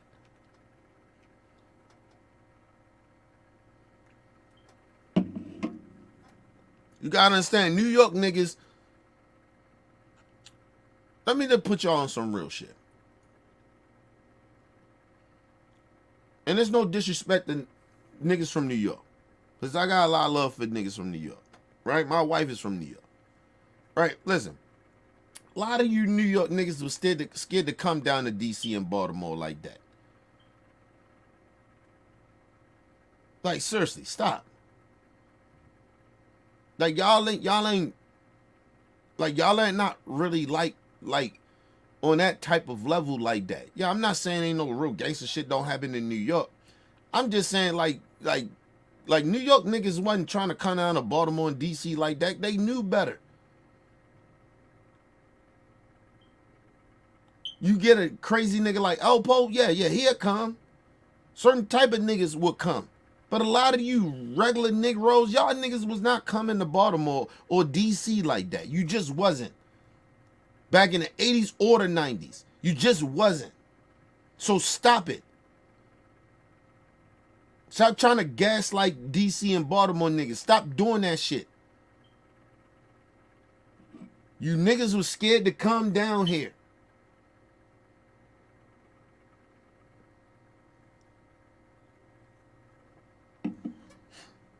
That's the real reason I respect a lot of niggas from Philly, because they understand.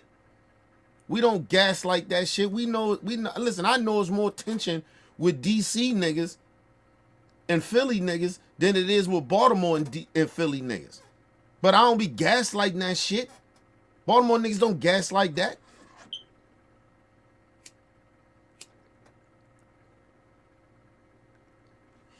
Stop gaslighting. It always be these like New York niggas do that shit. Gaslighting it. Stop that. Don't do that shit. I'm not saying all New York niggas. Like I said, I got respect for a lot of New York niggas, but don't do that, man. Don't do that. Don't put no. Listen, it's of course it's gonna be tension there, nigga. But it ain't like it used to be. I'm telling you that. Baltimore niggas, we respect DC niggas, and DC niggas respect Baltimore niggas. Don't do that. Don't do that shit. It's not the same like back in the 90s, in the 80s and shit like that, or even the early 2000s. It's not the same. It's not the fucking same. That's one thing I do respect about the young niggas, like, in this situation. Like, yo, they're not on that type of shit that we on.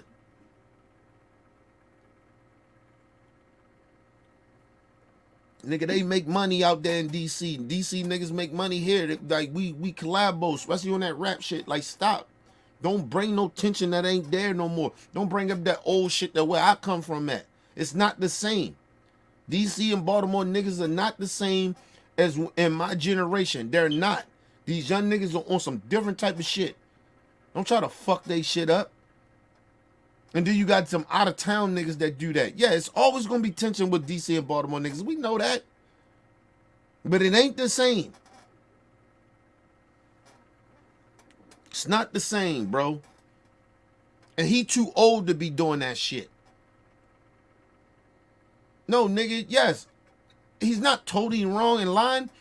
But yeah, you gonna need some motherfucking, yeah, yo, I don't give a fuck what event it is. But yeah, it's a Baltimore, DC kind of thing. I get that. Yeah, so you gonna want a little extra security because you know it be stupid niggas out here. I get that. But don't act like this shit can't be successful down here. That's why we can't have shit. Do you understand that Tank will fight in DC and Baltimore and has how big he is? He will fight down here all the time, but he understand the people around him is telling him, and he understands it. We maybe can't do that shit. Even Lamont Roach is telling you.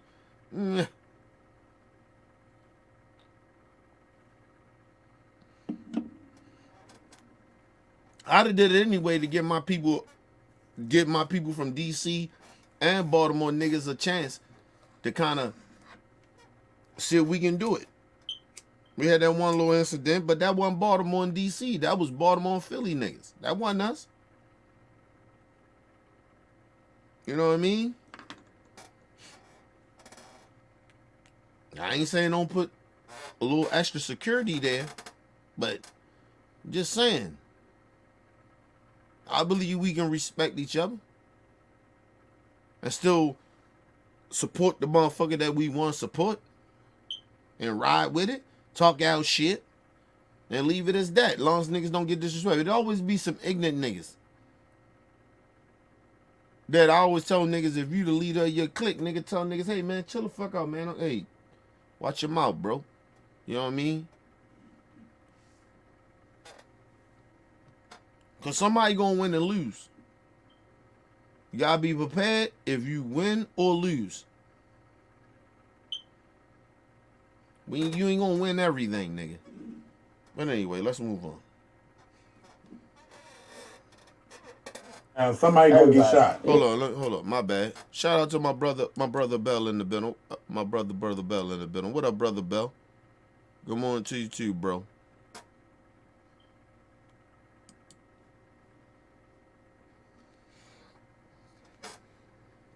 Shot. Yeah. And at least if you take these wild men in DC, it might just be a fight, a couple beat downs, but niggas gonna live. Yeah. Yeah. I was thinking car gonna get broken into and shit like that, Probably. but that's about it. That DC Baltimore in that one area, tensions just rising crazy, tempers flaring. A nigga step on a shoe, it's over. It's over. It's over. It's over. What does the smell of the gym do for you? Because I'm an old basketball player, so just smelling the basketball in the gym, what's it like when you walk in? Because I'm going to say this, because it be smelling mad funky in Bro, the that's what I was motherfucking just training about to shit. tell you. I ain't gonna lie, Like, shit that be shit's stinking different. like a motherfucker in them training gyms, but Man. y'all niggas act like y'all love it. Nah, so I'm nah, like, yeah, so Look, that shit funky. that shit, but that shit smell like Bikram yoga in that bitch. It's like the smell of the gym don't do shit for me, but it's like It's the atmosphere. It's the. Okay. It depends on how your gym is. See, we don't got no big ass fancy gym and state of the art air conditioning and all that. We got makeshift motherfucking AC system, heating system, barely ventilated. It's in the old shed. That's our original gym that we built from the ground up. It was just a shed, and we built it. We put a ring in there.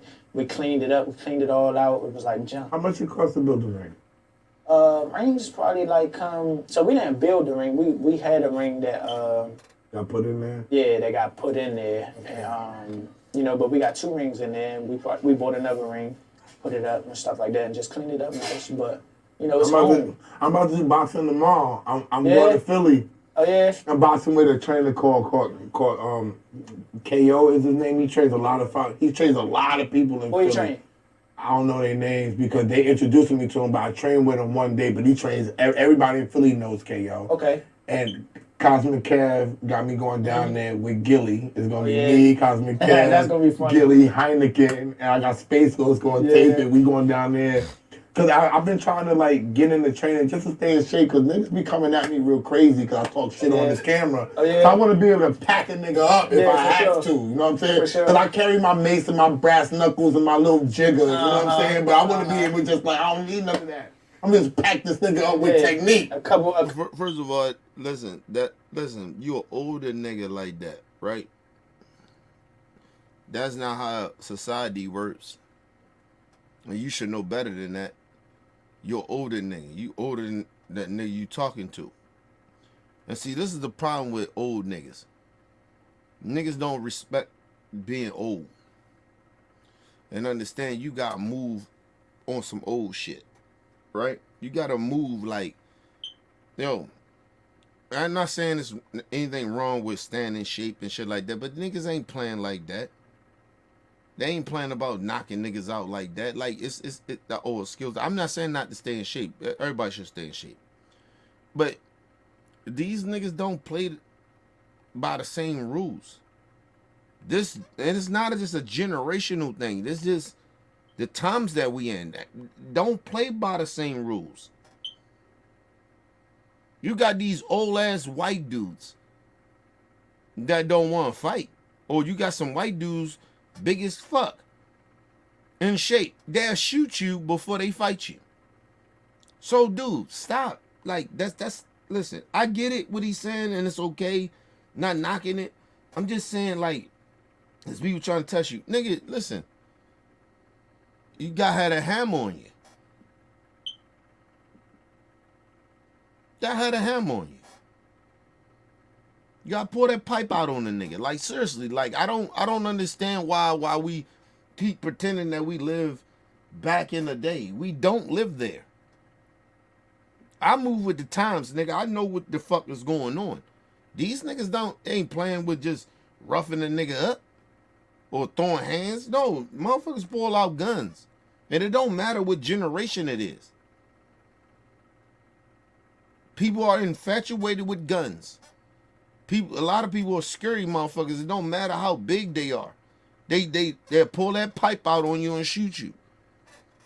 So, nah, you can be in shape, get in shape because you want to get in shape to be healthy. Don't get in shape because niggas want to test you or no shit like that. The fuck out of here. Listen, I'm a grown ass man, bro. I'm 40-something years old. Nigga, I ain't sitting out there fighting nobody, nigga.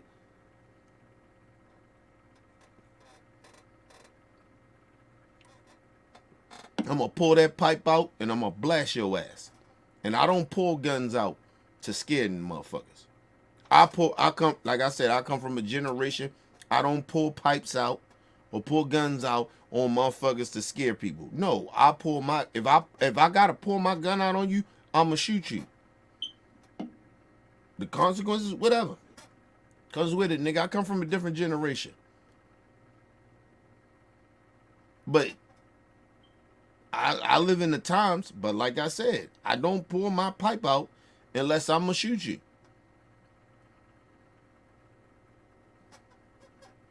I'm not planning on fighting you. I'm just not.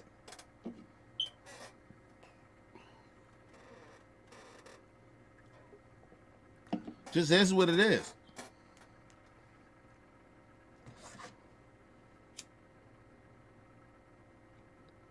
I know everybody want to bring fighting back and all that other shit.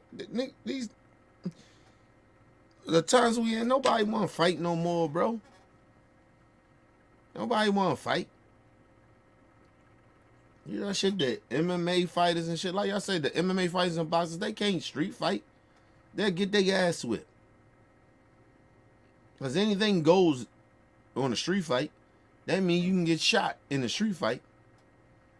You can get stabbed. You can get your head hit in with a hammer. Whatever the fuck is around, that's a street fight. It's different from a fucking boxer or MMA fighter. Get the fuck out of here. That's a skill. I look at that shit as a skill. Not saying that you shouldn't do it or have that type of shit, but I'm just saying it's different from a street shit. An MMA fighter or a boxer try to fight me, nigga, unless like I said, if you way bigger than me, I'm gonna shoot the shit out you. I ain't gonna sit there and fight you because most likely I probably can't whip your ass. I'm gonna shoot the fuck out you. Even if you ain't that bigger than me. I'm too old to be trying to fight a nigga. I may got a minute of fighting a nigga now. No. I don't want to lose that much energy. I will shoot you. Sorry. Too old for it. Just being real. Some people don't fight no more. I'm old. I ain't fighting. You say that shit to young niggas, but don't say that shit to me. I'm old. No, I don't fight people no more.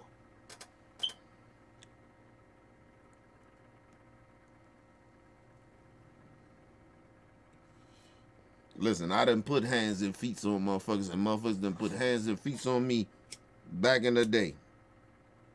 I know niggas don't do that no more.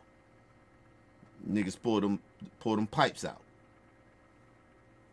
And I'm too old. I can't nigga, I got about a minute, maybe two. And I'm done. I'm done.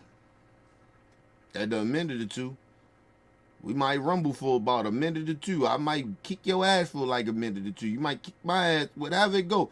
It's about a minute. But out of that, pulling that pipe out.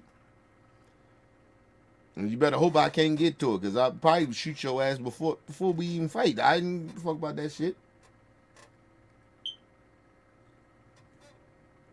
And like I said, I don't even like violence. I don't like fighting. I don't like pulling pipes out. I don't like none of that shit. But if you make me get to that, nigga, I ain't thinking about fighting you, pulling that pipe out. I'm in that shit right there. I'm too old. I ain't young no more. I can't do that, man. I don't give a fuck how much good of shape that I think I am or what shape I am. Nigga, I'm not doing that. First of all, I don't even trust a nigga that want to fight me straight up. I had more people jump me than a head up fight. Honestly.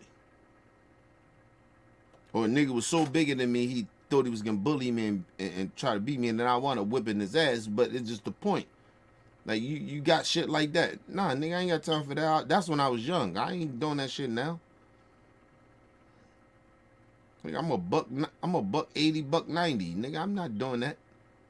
Like, no. I will shoot a nigga. I got time. I will shoot you in your fucking face. I don't got time to be playing around with niggas trying to show how tough. Listen, it ain't about being tough, nigga. It's about, for me, I don't want the motherfucking violence. I don't want none of that shit. That mean if you come after me and I shoot you, nigga, you call it whatever. I don't give a fuck what even the law say.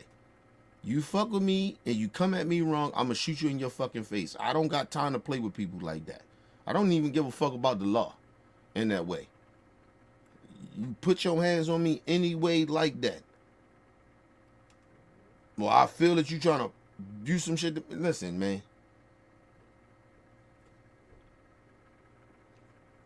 I'm a grown ass man. You see all these gray hairs here? Yeah, I'm a grown ass man, dog. I'm old, bro. I ain't got time to be sitting here playing with no nigga. I don't give a fuck who you are. Old, young, whoever. I don't got time to play those games.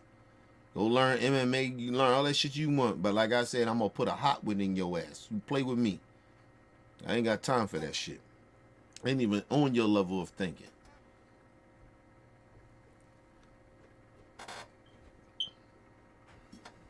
Come out just jabbing nigga to death. 102, nigga. Once I could just jab a nigga, Type shit like I don't even gotta do nothing. I just break his nose and he finished. That's cool. You know what I'm saying? For sure. So we going down there Wednesday to start our training session. Hopefully DJ Clue is coming with us too. But niggas don't understand how grueling a boxing training one session is. When they calling, because Kevin's calling Heineken, like, don't eat a lot. Eat protein.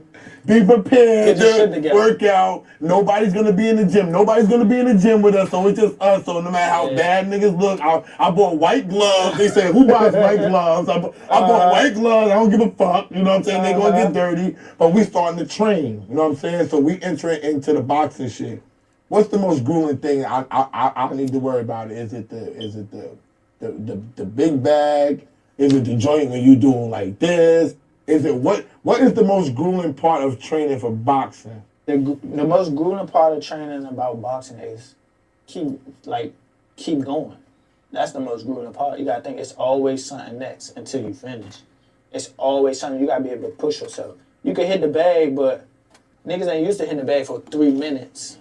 And then going another 3 minutes and another 3 minutes and another 3 minutes. People gotta think we do this shit multiple times a day, but in that one space, we hitting the bag 10 rounds, 12 rounds, 15 rounds.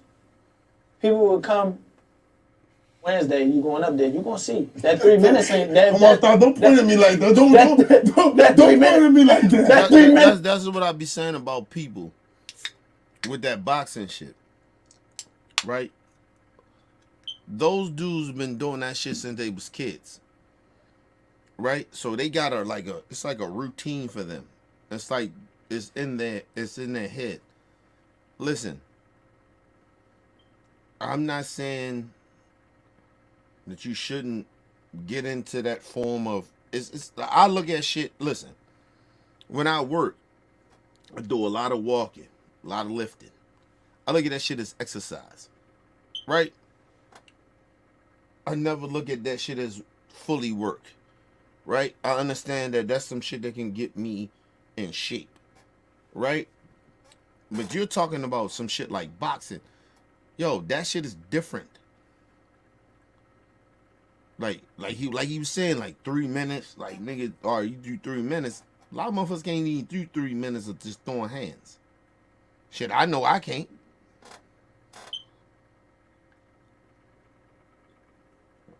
I barely can do a minute. Now, if I put down the drinks and cigars, yeah, maybe I probably can do a little longer than that. Right? But a minute, nigga, that's pushing it. You talking about 3 minutes of just throwing them hands on a punching bag. You know what I mean? And nigga, and plus you older, man. Like niggas be trying to get in shape. I'm not saying it's not good to get in shape. I'm just saying when you're talking about certain shit, like you're talking about a young man's game. Like these dudes are young men. If you haven't been doing this shit for a long period of time through your whole life, the shit is not the same. These dudes do this shit. They train like that. They do this shit. These dudes can go. Listen. I worked my job, right? I was off for like a year. Right? A whole year. I started doing this shit that I'm doing now, right? As far as my job. It's more physical and shit like that, but more walking and shit like that, right? The thing I like about what I do physical shit, but I work on my mental. So that's what I love about what I do. But think about it.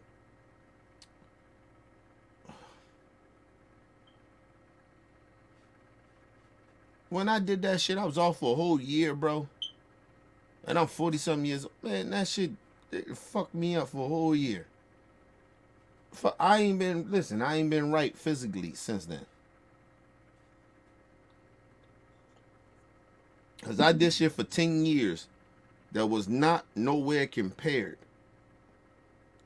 to what I do now. That's more physical.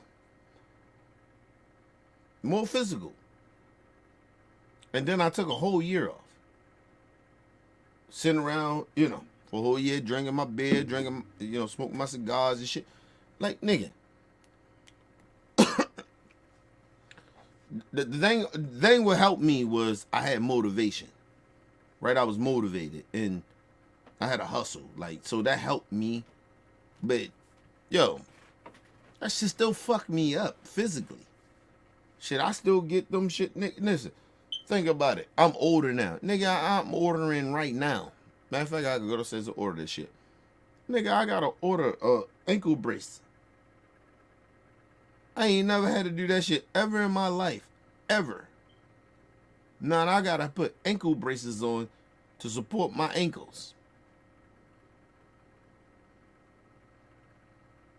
And it's not just because the labor of the work. It's because I'm older. You ain't the same, nigga. You can't. I don't know why people think that you get older, you get in shape, you think you better. You're not. You're not that better. You're not in that better, shape like that. Nigga, you gonna. Yo, it's not the same. I just put it that way. It's not the same, bro. Motherfuckers he's sitting out here, motherfucker laughing at me, Reeds, and laughing at me. Listen, bro, that shit happened. Niggas, I'm old, bro. I ain't. And the bad part about it is like, not bad, but good and bad at the same time. Like, yo, I respect being old. I respect me being old. Like I love being old, bro. I don't miss being young. I genuinely don't. Cause when I was young, nigga, I did a lot of stupid shit. But as an older motherfucker with wisdom and move and use my brain, and I move a little slower than I usually do, nigga, I don't take chances like I would do when I'm young. When I'm young, I took all the chances in the world, physically, mentally, all that. I would take chances.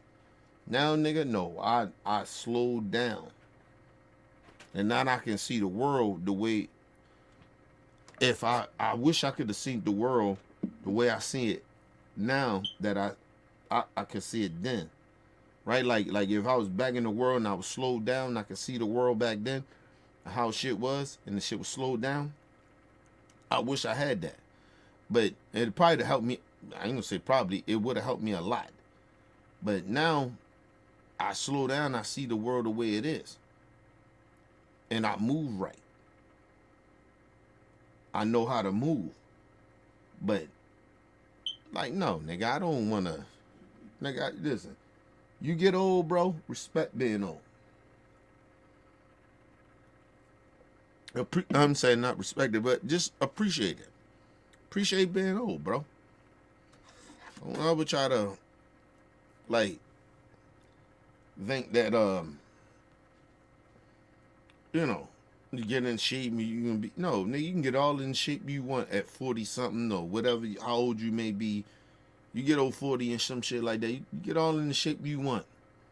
Your motherfucking body will slow the fuck down regardless of how good a shape you are. You are not in your early 30s or 20s or your teens. You're not going to get to that. Some people are in good shape. That's fine. Respect it. Man, you're not 20.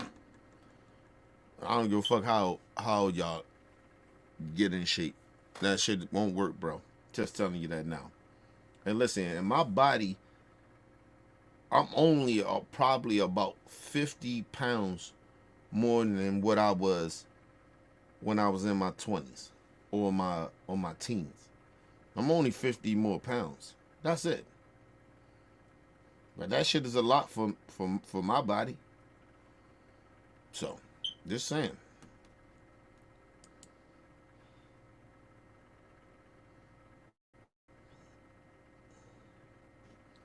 Shout out to Reeves in the building. He said, nah, I feel you. I feel you, bro, but I'm older. Shit different. I ain't to be the, but I don't, I wanted to. I ain't want to be a it. I don't understand, but yeah, shit real. I guess I understand what he's saying, but listen, be graceful. Be grateful. Getting old, bro. Don't try to be like them young niggas. Man, listen, your time is over, nigga. I had to realize that shit. Shit. I ain't even gonna lie to you. I realized that shit at this job. Not on working now. I understand these niggas, these little young niggas. And then the bad part about it, I don't outwork them. Right? It's not that I outwork them. I'm faster than them and no shit like that. A lot of shit I do, I outthink them because of my wisdom. They don't have wisdom. They don't know how to move in certain way. But physically, nah, nigga, they outwork me. They're faster. They're just faster because they can move. They can, they have that extra energy, that stamina. But excuse me. But nah, they are. That's what they got. But my wisdom, I outsmart them a lot of the times. I'm still always one of the top drivers all the time because I outsmart them. Ain't because no physical shit. Nigga, I pace myself as an older person. You pace yourself. When you get old, nigga, you start pacing yourself. When you young, you just do shit. You just do shit. You just out there, nigga. You out there. You know what I mean? You running, nigga. It's like you just running. When you get old, oh no, you start pacing your motherfucking self. You be like, oh, can't do what them young niggas do no more. I'll tell you some real shit. I remember a young nigga came up to me. I was working, right? At this job. I was working. Nigga came up to me and was like, yo, OG. What? Like, cause I ain't never listen. I ain't never heard a nigga call me OG or Unc before. Right? So a nigga called me OG. Like OG. Little young nigga. Not met him, but he just looked at me. And this nigga look old as me. Right? Because the streets will fuck you up. Like that, the streets will make you look old. Right? You know what I mean? But they called me OG. And the only reason he probably even called me OG was because he seen all these gray hairs I got in my chin and shit. Right? In my beard and shit. Right? But it was like OG. Right? And I probably look a little older. I get it. But it was like OG. I was like, what the fuck? OG? I'm like, this nigga, how old you think I am, bro? You about 45. At the time, I probably was about 41, 42. No. Shit, I'm sorry. No, I was about 42. So, I said, okay. I ain't get too offended, but I was like, all right, cool. I was like, all right. So I look my age. I like to look, listen, you want to look your age. You don't want to look older than what you are, right? And if you do look younger, you look younger. I mean, that's almost like some shit of like you like.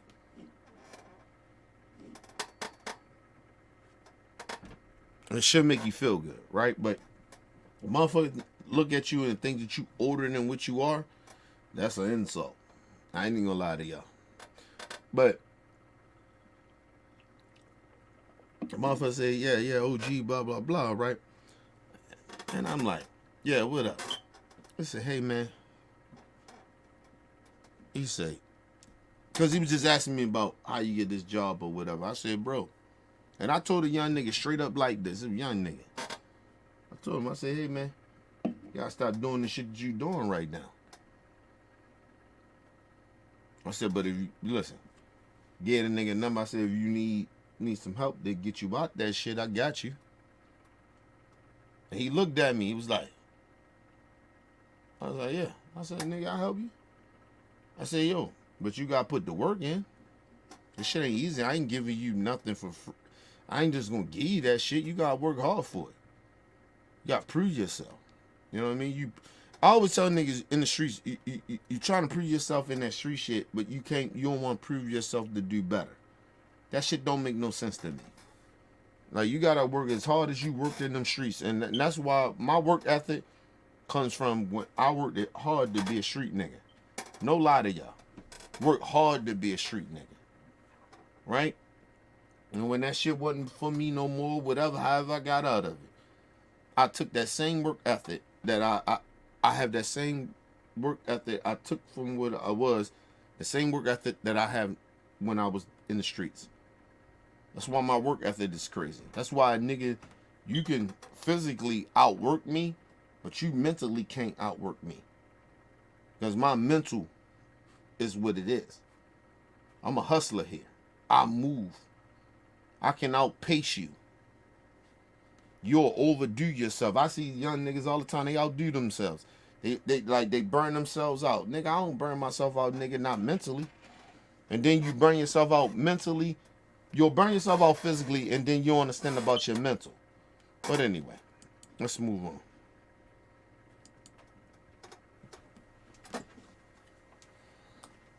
Them 3 minutes ain't no joke. So you gonna see, like, they gonna be like, damn, niggas do this 10 times, 12 times, 15 times. That's what that's really the grueling part. What's next? So there's never no fear of you getting in the ring. There's never no fear of loss or embarrassment or pain or hurt. Nothing. I experienced that already. Honestly, I lost already. I ain't never got hurt or none of that shit like that. And I definitely don't plan on doing it. Like I said, I'm good at moving my head and shit like that. But I believe in my skills. But I've been doing this since I was 9 years old. So as an amateur, and I always thought I was the best no matter how old I was. I won on every single level in boxing. As far as like pee-wee, intermediate, junior level, men's division as an amateur, young nigga too, 17. I won national tournaments at 17. Grown men. So, and then transitioning into the pros, I won 20-something fights straight until I lost for a world title. I lost to a world champion too. I ain't get my boots smoked or whatever. I just started late. I dropped them in the 11th, whatever the case may be. I knew I had to knock him out to win anyway. Let's just get that out of the way. That was one of my questions, but people keep banging that. Yeah, I lost to Jamel, New York guy. I lost to Jamel, or whatever the case may be. My first world title shot, 24 years old, whatever the case may be. I adapted what I learned from there, and then, as you can see, I took off. That was one of my key questions. Javante always watches niggas. Mm-hmm. He's a notoriously slow starter. Mm-hmm. Because he likes to watch y'all niggas. Is one of y'all philosophies to just start slow too? And not let him see? First of all, time out. They think Tank start off slow.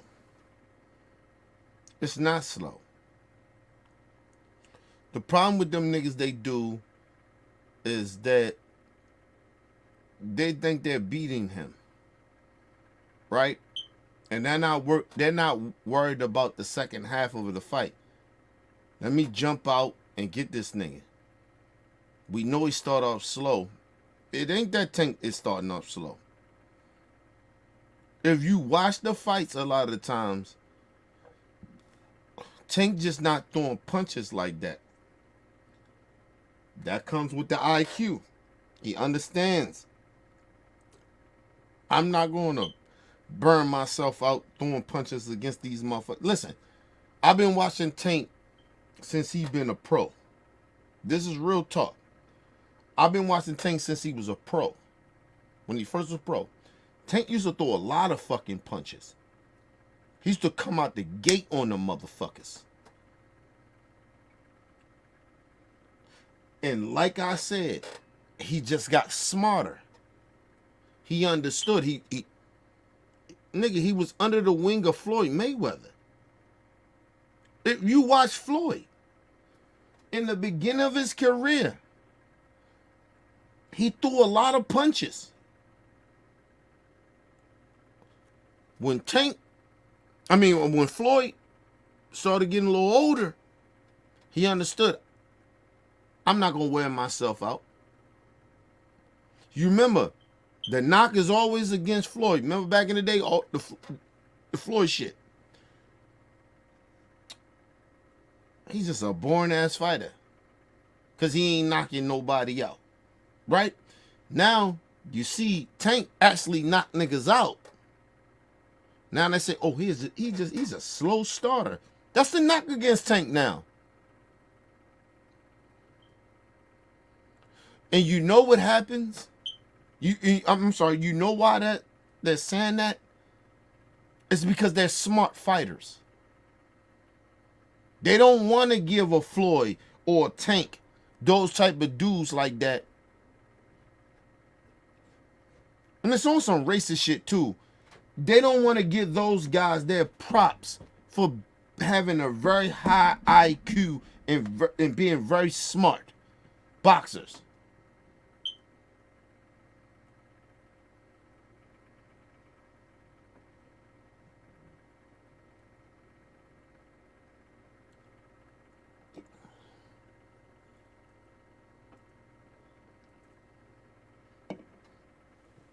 Let me say this about Shakur.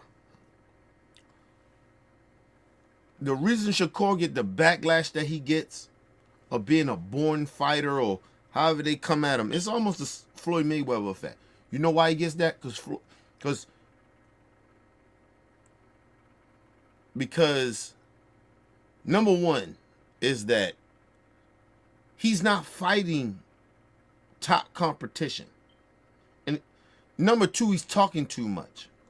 You ain't fought nobody to be like that. And you don't have a pedigree like Floyd Mayweather, because when Floyd Mayweather was in his prime, he was knocking niggas out. He was hurting niggas, knocking them down. He was hurting motherfuckers. Shakur don't do that. So that's why Shakur get the background he get. I mean, that's why he get the backlash he get. These are facts. Devin Haney, the same shit. He's not respected in boxing like that. Nigga, it's not about your skills. Your people talk too much. And you ain't like really on some superb shit where you like niggas like, oh, he won every round.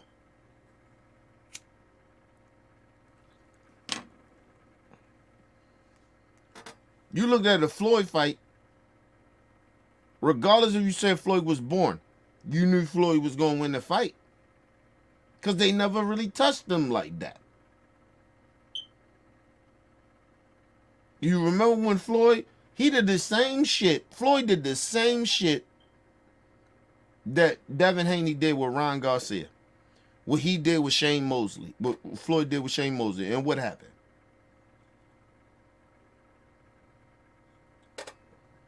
What Floyd do at the Shane Mosley almost knocked his ass out. Hurt him. Genuinely hurt him. We seen it. You know what Floyd did? He got back to doing what he was still aggressive, but he was so skilled. And he knew he was more skilled. And which he was. More skilled than Shane Mosley. And what'd he do? And what Floyd, when he went back to, nigga, box. Get back to doing what you do. And what Floyd do? He outboxed that nigga. After that second round. He dog walked the shit out of Shane Mosley. Dog walked him. What did Devin Haney do? He still kept trying to fight him. Try to show how tough he was. That is the difference between Floyd Mayweather and the rest of them niggas. Even Shakur. Floyd is a special fighter. Regardless of political or not liking Floyd personally, because you know I don't like that nigga personally. And I think he a sellout. But as a boxer, no, nigga, Floyd is like that. He was a different level fighter.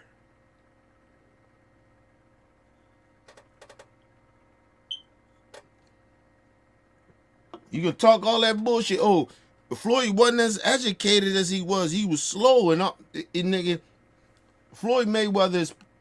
Listen, you want to be real honest? Floyd is the greatest fighter we have ever seen. And I love Muhammad Ali. And we only really fuck with Muhammad Ali really because he was on more of that political shit than Floyd.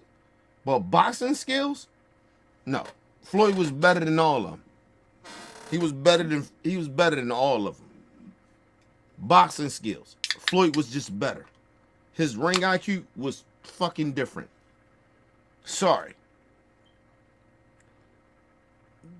Because I personally don't like Floyd. I don't get to knock his skills.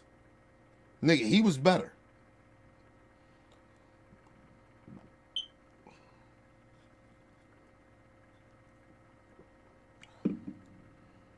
All these niggas you talking about that's better, Terrence Crawford, even Sugar Ray Leonard. Nigga, they couldn't beat Floyd. They couldn't beat Floyd in his prime. No, they couldn't. None of them. But number one, his defense was different from theirs.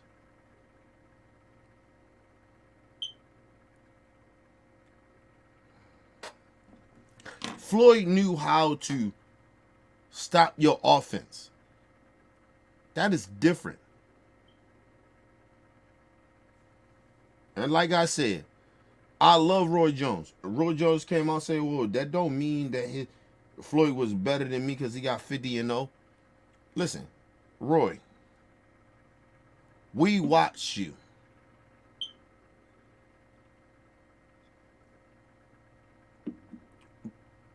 Listen, the first time I let that shit go with Antonio Tarver. But the second time, nigga, we found out you ain't got no chin.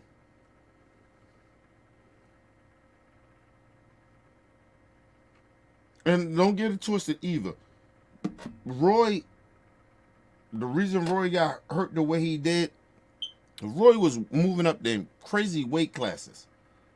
Like he just kept doing some shit trying to be greater. And to understand, you understand Floyd? Floyd was big. Roy was big. Roy was trying to outdo. He was trying to fuck Roy up. He was trying to outlive. He was trying to live up to with these so-called, like what we dealing with now. These so-called boxing fans that's not really boxing fans. Roy was dealing with that shit back then. How great he is. Roy was great. He was like that. If Roy would have just stayed at middleweight, oh shit, man.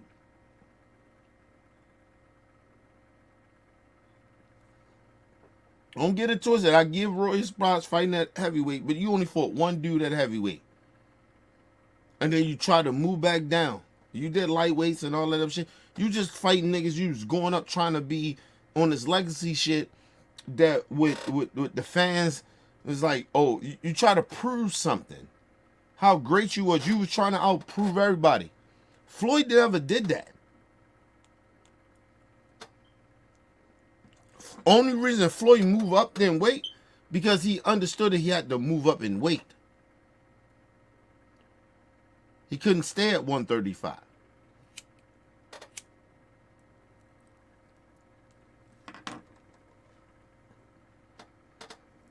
Listen, I got Roy Jones in my top 5 greatest boxers of all time. Don't get that shit twisted. But Roy Jones fucked his career up. Roy Jones fucked his career up. Right? Because Roy Jones Jr. tried to live up with the fans thought. Or his crazy expectation or his ego. However you want to look at it. Roy fucked his career up. That's why we don't consider you as the greatest fighter of all time. You fucked your own career up. You tried to be great. You try to, I try to reach greatness. No, nigga, you don't try to go up the heavyweight He fought one nigga, a couple of niggas at lightweight, I guess, right? And then he went up to heavyweight, and then he fought a real light ass heavyweight that was bigger than him. I'm not knocking that, and that was great shit. You think Roy Jones could afford a nigga like Mike Tyson?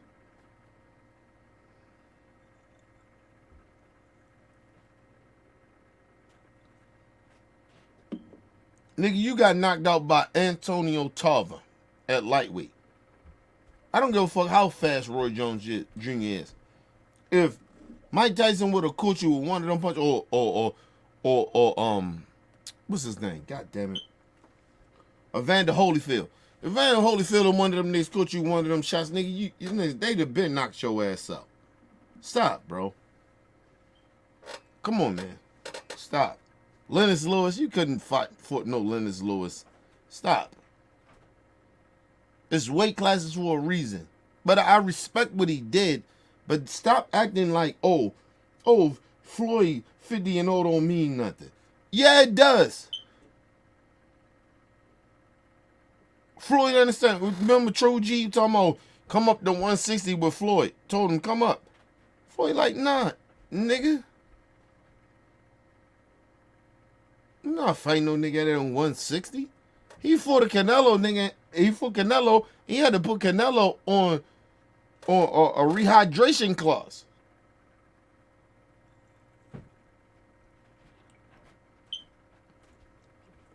You asking great fighters to fight outside of their weight class. I don't give a fuck Sugar Ray did what he did. Sugar Ray did what he did. Sugar Ray probably shouldn't have been at 147. He probably, you see him, he fought at 160.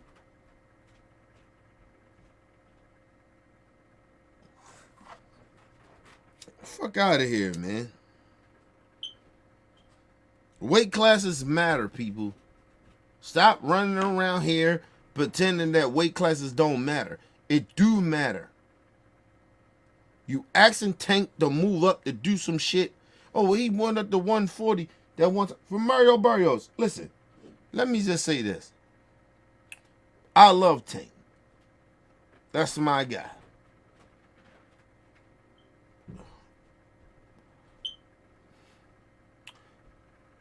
I don't know how many people that Tank can beat at 140. Genuinely. I think it's a lot of niggas that can beat the shit out of Tank at 140. And the reason I say that because I know his real weight. I know what he's Tank at. And that's 135. But at 140, no. It is niggas at 140 that will kick his ass. Seriously. Regardless of his power.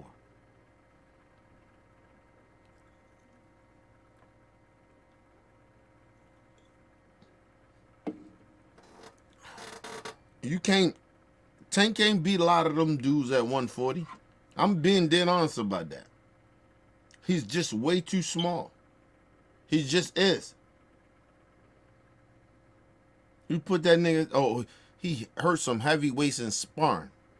What the fuck did that mean? You're talking about niggas that got skills and power. You think, listen, let me just say this. Motherfucker say, oh, he hurt a heavyweight at a heavyweight when he sparred him. Number one, I say this. First of all, it's sparring. Could it be, number one, that they say, hey man, don't hurt Tank. No, he got a fight coming up. It's sparring. So that's number one. And number two, let's be real. You took them gloves off. That was heavy. Took that headgear off. You don't think a motherfucking heavyweight or a light heavyweight would knock Tank ass out? Are y'all serious? Shit, you don't think a 160-pounder middleweight can knock Tank ass out? Then knock his little ass out. Let's just be real. Excuse me. Stop that shit. Tank get his ass knocked out. Fucking with them heavyweights like that with no gear on. Or a light heavyweight or a middleweight. Nigga, Earl Smith will knock Tank ass out with no headgear on. The fuck are y'all talking about, man? Sparring is sparring, nigga. I don't give a fuck how good Tank chin is. Earl Smith fight him with no headgear on, he'll knock Tank ass out. Facts. It's a weight class for a reason. You take all that headgear off, you take all them little puffy gloves off, nigga, you don't think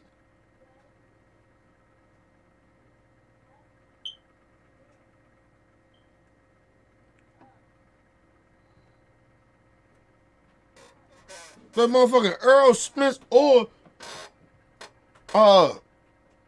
Terrence Crawford and knock his ass out? Yeah, he would. Yeah, they would. Fuck wrong with y'all? I don't give a fuck how, nigga, that's some power in sparring. Take them gloves off. Lessen them gloves and take the headgear off of Tank and the rest of they would probably knock Tank ass out. Let's just be real.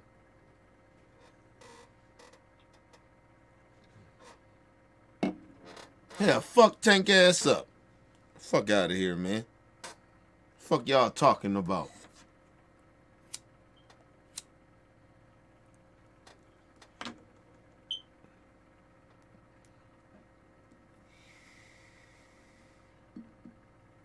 Niggas hit a little different without the motherfucking that headgear and the little powder gloves. That shit is different. Fuck out of here. Nigga, I love Tank, but nigga, please stop. They will not take ass out. Seriously. I don't even like that shit when Tank be talking that shit. Talking about fighting them niggas. Nigga, take them. Hey, nigga. Come on, man. Yeah, knock his little ass out. Take the headgear off. Take the motherfucking, take the patent, you know, lower them gloves and see what happened. Man, that knock Tank ass out, man.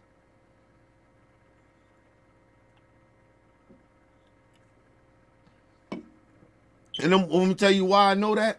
Is because some of that, when he fought Mario Barrios, you get a nigga that's saying 140.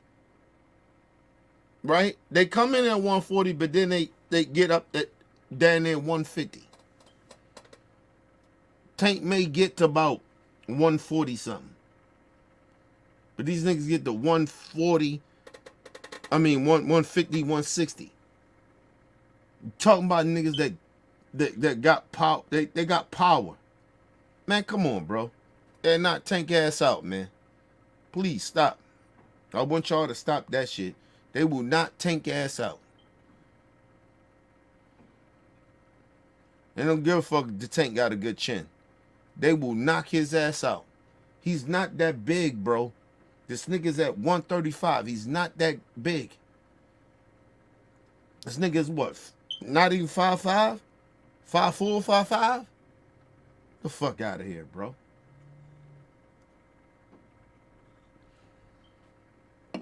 Let me tell y'all some real shit. I watched the Earl Smith and Terrence Crawford fight one time. Haven't watched it since. You know why I never watched it again? Because of the simple fact that the one thing that I did do is that, and it was my mistake I did with Terrence Crawford. Terrence Crawford ain't no punk. That's number one. I knew that. I ain't gonna say I ain't know that. But the one thing I underestimated, his power. Terrence Crawford got power. And it was like, oh, he ain't knocking a nigga out at 150. That dude like that. Listen. don't be surprised if Earl Spence fight at 154 again, that he can't hurt them niggas. Because like I said, I seen this power. Even in that fight, I was like, yo, oh, Terrence can hit. Oh, he can hit. The shit that he was hitting with, he was hitting Earl Spence with, that shit was because Earl Spence wasn't Earl. Right? Like he could have, like, he was jabbing Earl and it was fucking him up. So that was some other shit. I ain't gonna get too much into that. But I said, I didn't, listen, if he fight Earl at 154 and Earl strong, it'd be a different fight. But it wouldn't shock me that Terrence Crawford whip his ass again.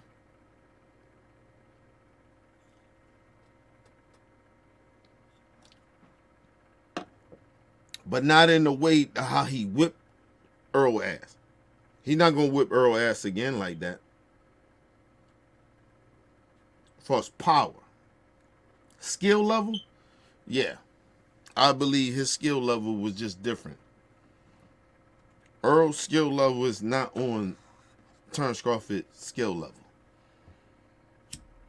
And I love Earl. Shout out to Earl Smith. He just don't have the skills. Earl is a basic fighter. Right? Like he's just like a regular fighter. Right? You got power, got some boxing skills, right? Terrence is just a different nigga.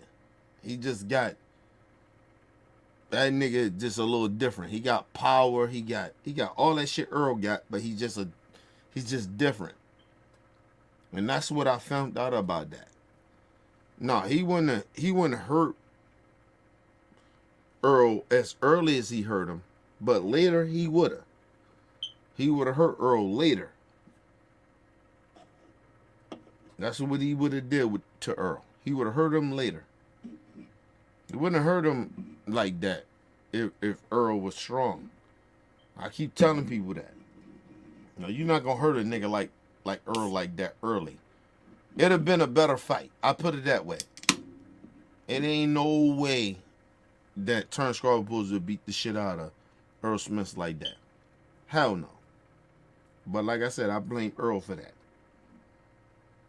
But yeah, Terrence will still win, because I just don't think Earl got the skills.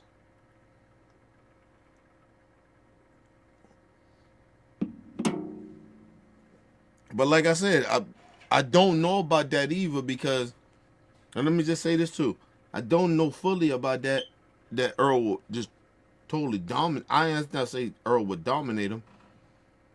It's a very possibility that if Earl hit him with them power shots that he would normally do, because I've been watching Earl for years. Listen, I don't think Terrence Crawford could take that shit.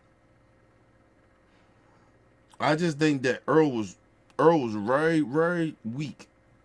And I don't think them shots that, because I watched that fight the first time. Listen, bro. Terrence Crawford said, he said, damn, I thought he hit harder than that. And which he does. But like I said, I know the shit behind the scenes, a lot of shit happened. I know why Earl wasn't hitting that hard and shit like that, and how weak he was and shit like that. It was just different. It was different, bro. Motherfuckers was like, oh, well, they came in a little overweight like that. No. You talking about Earl Smith that, nigga, if you put him at 154, he got to come in there, and then he gained some weight to get to, what, 160, close to 165 or some shit like that. That's the farthest you make him go. Earl would have been better off. I seen Earl look weak as fuck.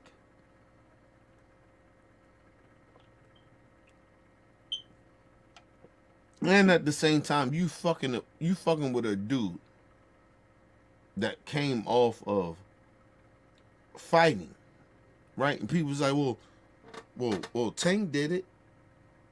Didn't you just see that Tank beat the shit out of Ryan Garcia? Remember I told y'all, Ryan should have took a tune-up just to stay active. That would have probably helped him in that fight. Believe it or not. But he didn't want to do it. Just like Earl didn't want to do it. And what happened? Get your ass whipped. Tune-up fights matter. That's why niggas be sitting out here, oh, that's Lamont Roach. Oh, that ain't no fight. First of all, I don't think the Lamont Roach fight, number one, is a tune-up fight. But number two, okay, that's it is a tune-up fight. Tank need that fight. He ain't fought in a year. Look how rusty he looked with fucking what's his name? What's his goddamn name?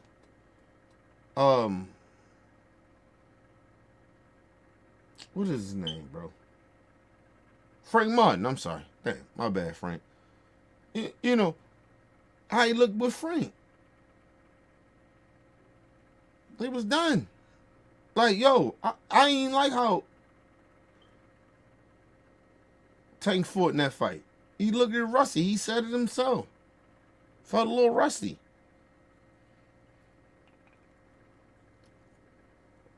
And then the Trump. Then the Tank fans started hating. Talking about, oh, he don't fight like that.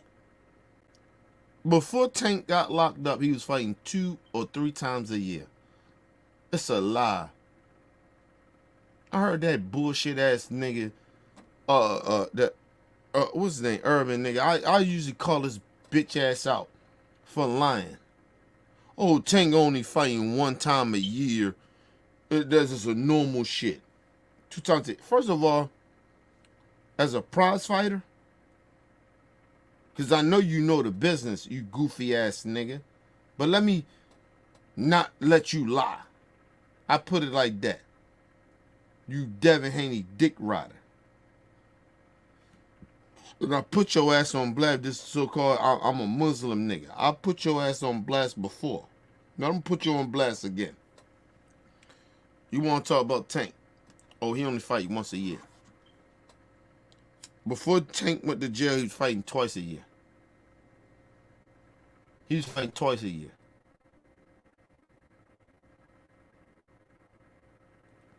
You ain't seen Tank fighting twice a year since this last year. What are you talking about? These last 2 years. What are you talking about, bro? Before Tank, that situation happened to him or whatever, he was fighting twice a year or 3 times a year. What the fuck are you talking about, nigga?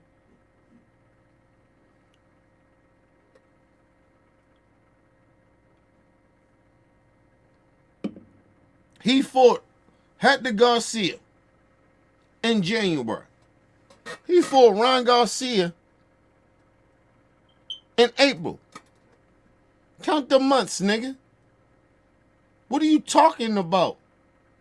Tank don't fight like that. What are you talking about? Even before that shit, he was fighting twice or 2, 3 times a year. What are you talking about? It is not Tank's fault that these niggas don't want to fight in. And the bad part about it, that shit is even sad. Because these niggas was calling them out saying, now he got to fight some niggas that's coming up. And then these niggas is coming up. It's like Keyshawn Davis. Who the fuck Keyshawn Davis fought? I don't give a fuck if he won a championship or not. Do he put asses in the seats? One was like, oh, that could be another good fight for Tank Davis. No, it's not. He ain't fought nobody.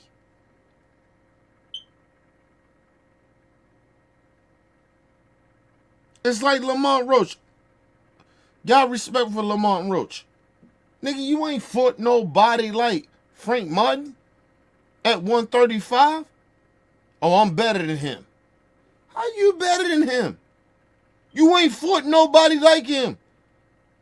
Lamont Hearn. You beat somebody like Shakur, he beat him. Look what Shakur's doing. Is Shakur bigger than Tank? Is he on that level? No, he's not. What the fuck are we talking about here, man?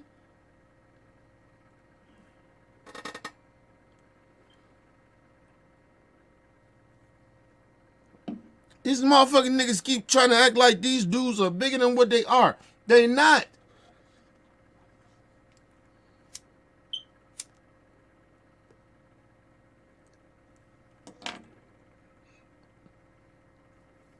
I'll put it this way. If you think these niggas are better than Tank, right? Tank ain't been fighting. So what they been doing? Let's take it out. Let's be real. If they on Tank level like that, why these niggas ain't selling? Tank ain't did shit. He fought one fight this year.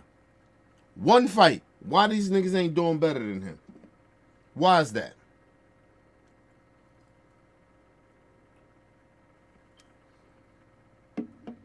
I'll wait. All the Tank haters. Why these niggas ain't doing better? Tank only fought one time this year. Why they ain't bigger than Tank? Why is everybody waiting for Tank? They're not waiting for Shakur. They ain't waiting for Devin Haney. They ain't waiting for Ryan Garcia or Teofimo Lopez. None of them niggas. There ain't nobody waiting for none of them. They don't sell like him. They're not the culture. Tell me what they doing. I wonder, the Devin Haney's, Shakur fans, all y'all, Teofimo, all y'all, Ryan Garcia, tell me what they doing. These motherfuckers on social media saying racist shit to keep their name up. Tank ain't got to do none of that. He ain't got to do none of that. He ain't got to do none of that dumb shit they doing. But what Tank doing? He got a fight coming up. Right? They had some little situation for the venue. I get that. But I guarantee you, Tank shit gonna sell out. Ask them is their shit gonna sell out.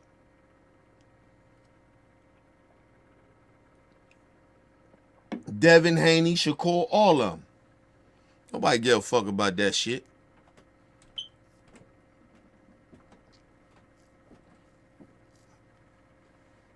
These motherfuckers. Listen, let me just say this about Bob Arum. I'm not mad at Bob Arum, but I'm gonna just say this: Bob Arum put them niggas on free TV because they fight. They only can fight on free TV. Devin Haney, you come back or whatever you want to do, whatever you want to do. Ain't nobody buying that shit, and you shouldn't even put it on pay-per-view. You should put it on free TV, nigga. You ain't fighting nobody.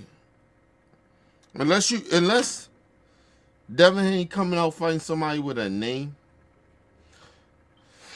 But I told you, Devin Haney was only fighting that dude over if he does fight that dude in Australia. I mean, or overseas or whatever, is because he trying to make some money. Because he only can make money over there.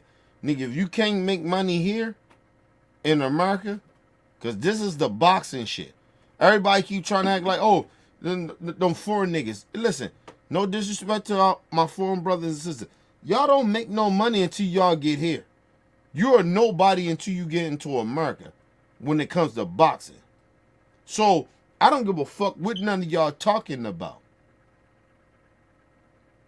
So, ain't none of y'all can do none of the shit that Tank can do. Tank does that shit. He is the star. Canelo. Why is Canelo as big as he is? Because of America. He got his Mexico base. He got that. He got a whole base. That's why Canelo big is what he is. He got the whole Mexico. You ask the motherfuckers about Tank. Tank is big, and he from one country. But everybody fuck with him outside of the country. Canelo only got a movement because of Mexico. That's real facts. How many black people that actually genuinely fuck with Tank Davis outside of America?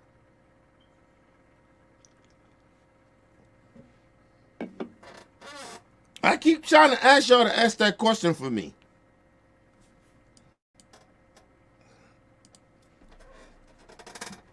Hold on, people.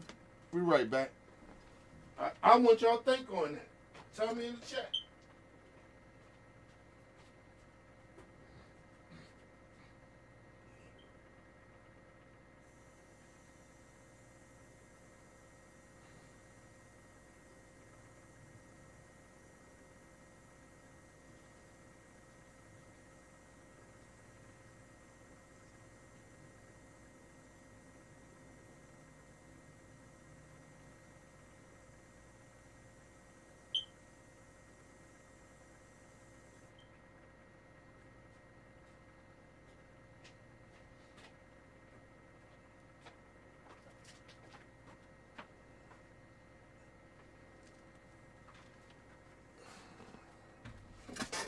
I want niggas to ask that question for me.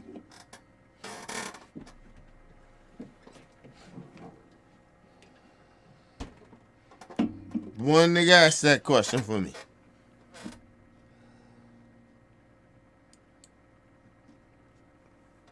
If you can't, listen, if you can't come to America and sell, you're not that big. Canelo can. Canelo can sell here.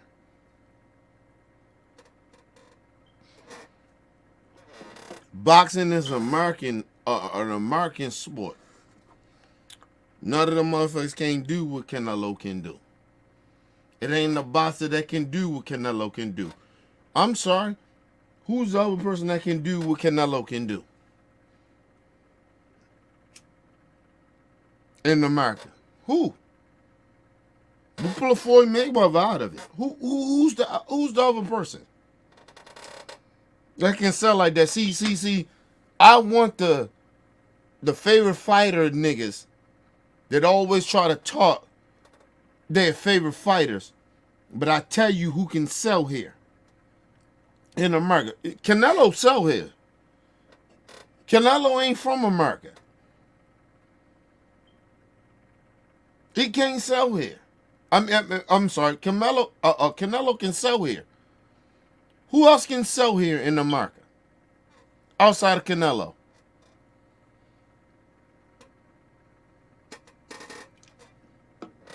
And what I'm saying about that, and what I mean about Canelo can sell here, hey nigga, you want him to fight certain people, but he still can sell here.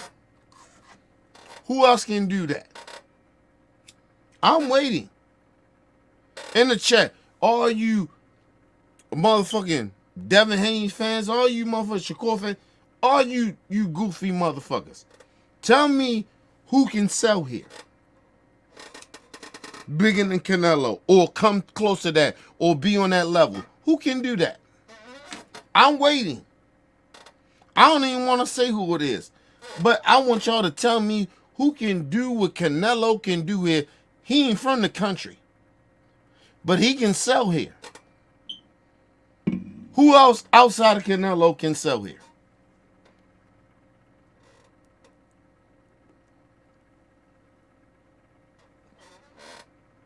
Listen, I know you love your favorite superstar, your favorite boxer, whoever it may be, but answer the question I'm asking. Put it in the chat.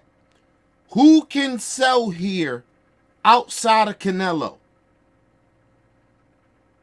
And he ain't even from the country, but he can sell here in America. Who can sell here? And we'll put the heavyweights out of this. Put the heavyweights out. That's a whole nother different conversation. But anybody lower from heavyweights who sell here, who can do that? Who can do what Canelo can do?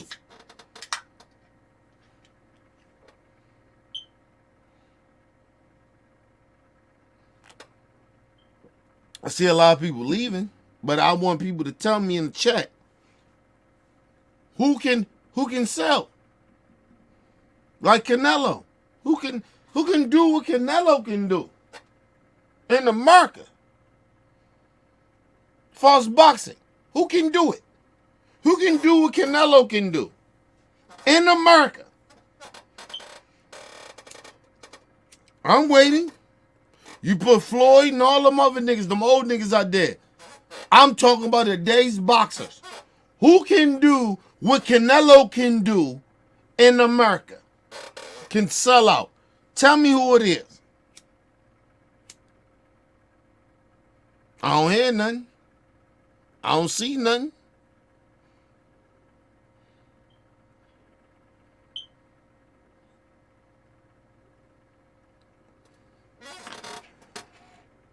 Who the other motherfucker that can do it?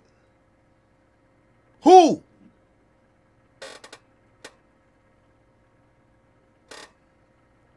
I want motherfuckers to tell me in the chat.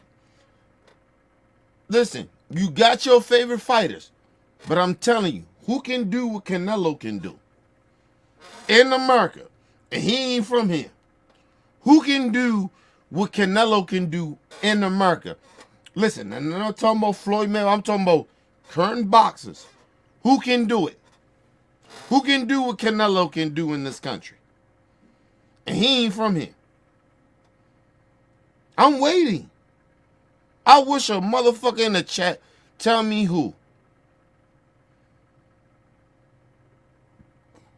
Tell me who it is. Tell me. I'm waiting on it. I'll wait.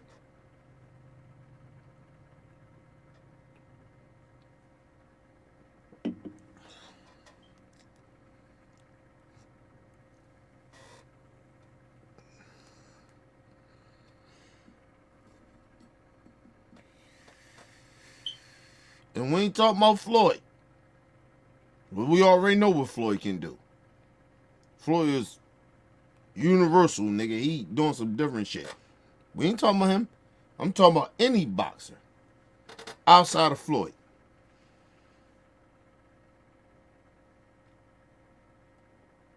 Who can do it? Who can do what Canelo can do? Who? Who is it? I just want niggas to understand that. You disrespect shit so much, I need you to answer my question in the chat. Nobody says nothing. It's nothing there. Because you already know what it said. You motherfuckers is trash. And stop hating so much. That's the problem I have. You hate so much. You already know who it is. Who the fuck can do what Canelo can do in this country? Who can? Who?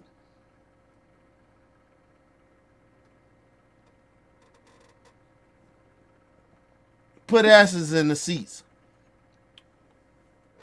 You seen Devin Haney when he did with Lomachenko?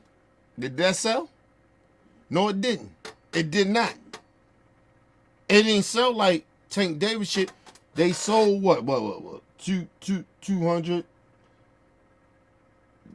close to 300,000. What Tank do with Frank Mutton? Sold 4 to 5. You can't do that, nigga. The answer is Tank. Ain't none of them niggas can do that. None of them.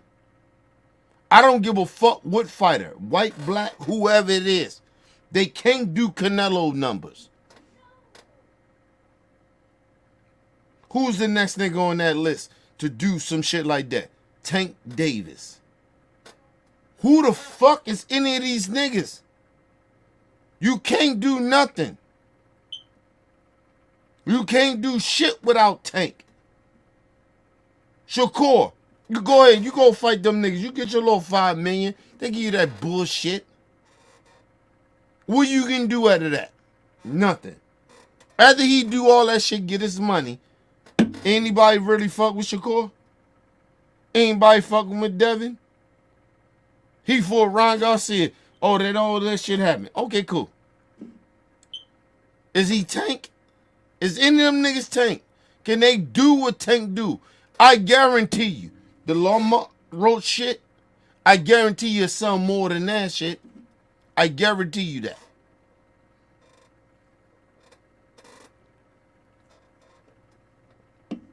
Niggas mad. Like, what you mad about? You can't do what Tank do. Respect it and bow down to it. If you want that, then, hey, nigga, sign to the PBC. I'm not playing that game with stupid people. You know how you can take over what Tank got. Sign with the PBC and beat that nigga. This whole shit that niggas playing around, they mad at Lamont Roach because he has an opportunity to do some shit. Oh, this ain't a good fight. Okay, well, cool. Who the fuck is Shakur fighting? Who the fuck is Devin Haney fighting? Nobody's. If Lamont Roach is nobody, who the fuck is these rest of these niggas is fighting? If Lamont Roach is trash, who the fuck is Shakur fighting? Ain't fighting nobody. Devin Haney ain't fighting nobody. And you know what? Talk about the steroids, talk about all that shit. Okay, he lost to a nigga that Tank beat. It ain't Tank's fault that y'all didn't make sure this dude didn't take steroids. It ain't Tank's fault. You want to be real about it? It ain't Tank's fault that you motherfuckers, Devin Haney fans, oh, he took steroids. He got caught with steroids. Did he get caught with that with Tank? The steroids? No, he didn't. And why is that? Because Tank team is better. He got a better motherfucking team than the rest of your favorite fighters. Shakur, they say, oh, Shakur could afford Tank. Listen, let me just say this on Real Talk, and I'm going to say this again.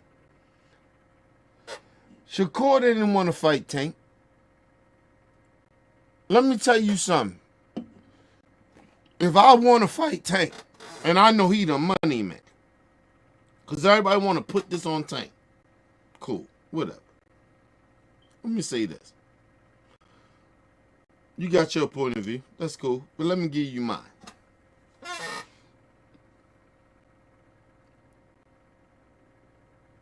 Tank Davis is that guy.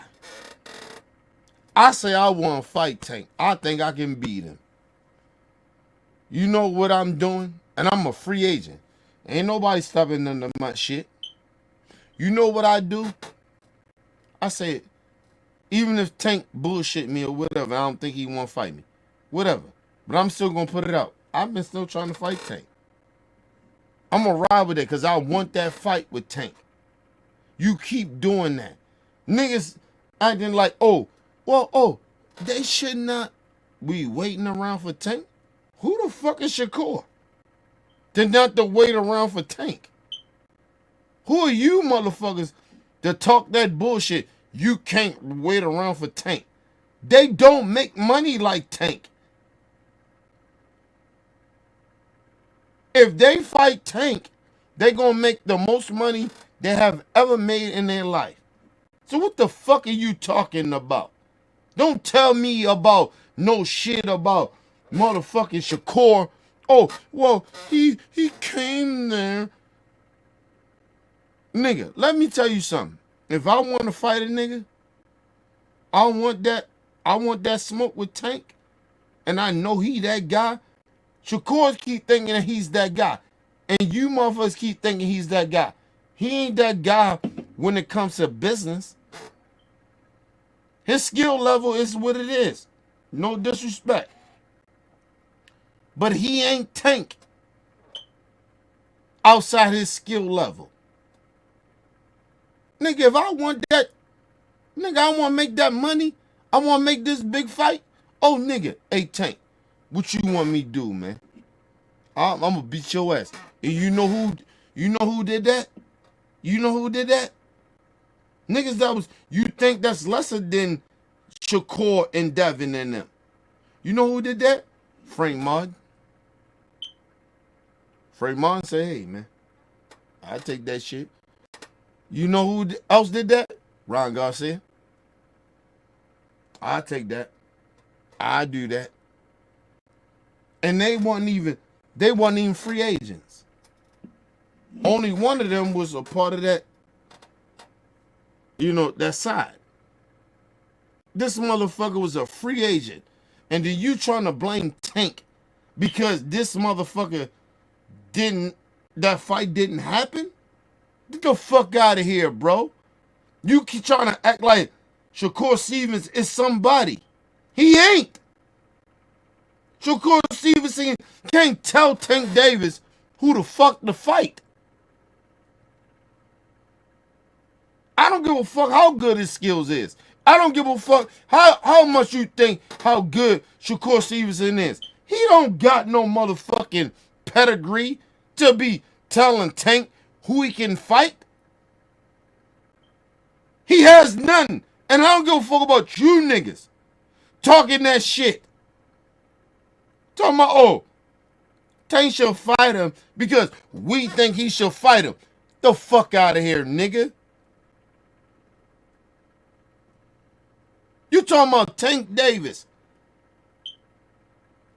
He makes more money than the nigga that you backing. Way more money. And you trying to sit there and act like Tank's supposed to bow down to what y'all think about your favorite fighter that don't do shit financially? Nigga, that's a risk for Tank. Because, listen, he got skills, but the other part is, nigga, he don't make no money. He don't bring shit to this. Tell me what Shakur does.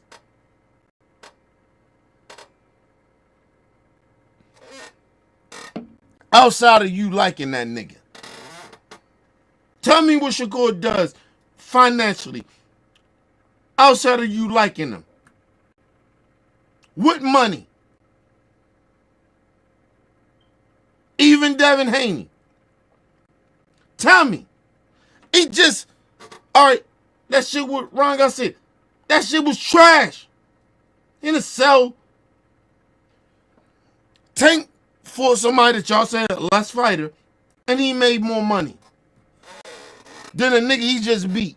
And to the rest of our eyes, when it comes to Ryan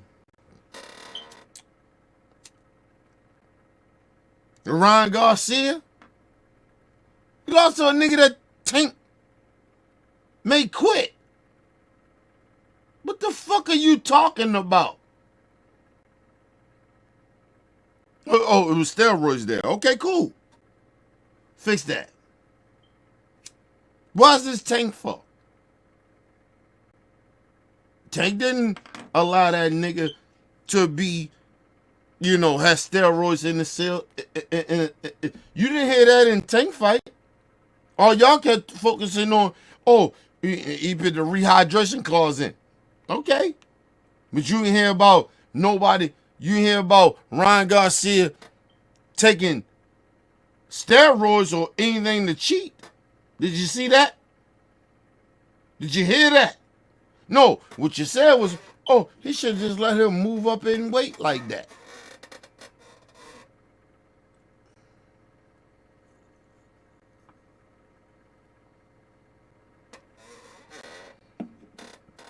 Like I told you, the hate for Tank is real. It's the Floyd Mayweather effect. These niggas keep trying to act like I'm tripping. I'm not tripping, bro. Like this dude, y'all motherfuckers are sitting there acting like this. Y'all motherfuckers ain't tripping. It's no way impossible that y'all are sitting here giving these niggas passes for some shit that they don't even do. You mad at Tank? He ain't fighting nobody. Who the fuck is Shakur fighting? He signed with A-Hearn. Who he fighting? Is it somebody you know? Is it a big nigga or not? Then he be like, well, Tank the big guy, he should be fighting all these bitches. Listen, like I said, and I'm going to say this again. Shakur should not have ever signed with Eddie Hearn. Nigga, if he really wanted to fight Tank, he would say, nigga, you think he ain't gonna make, are y'all serious? This shit was about business with Shakur. This is about money. He didn't want to take that risk to fight Tank. It ain't no different from Lamont Roach. Lamont Roach took this motherfucking fight with Tank. Nigga, this is gonna be the biggest fight I ever had. He's coming up. It was almost like the what's his name? What's your name? What the fuck is his name, man?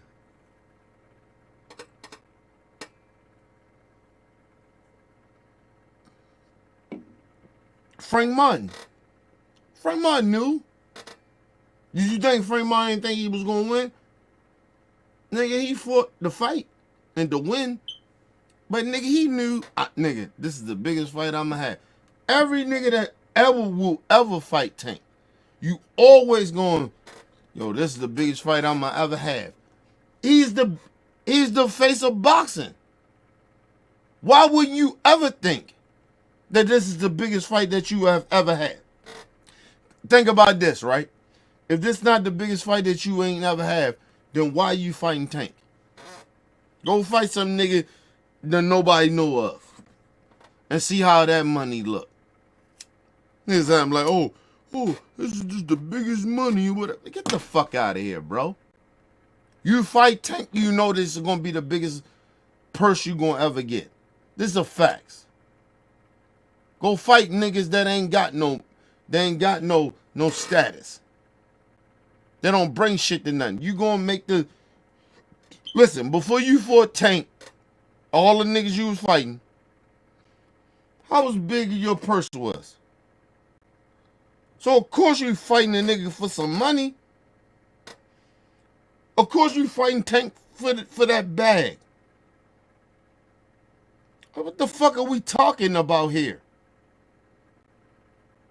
Anybody fight Tank, nigga, it's the biggest bag you gonna ever have. Ever.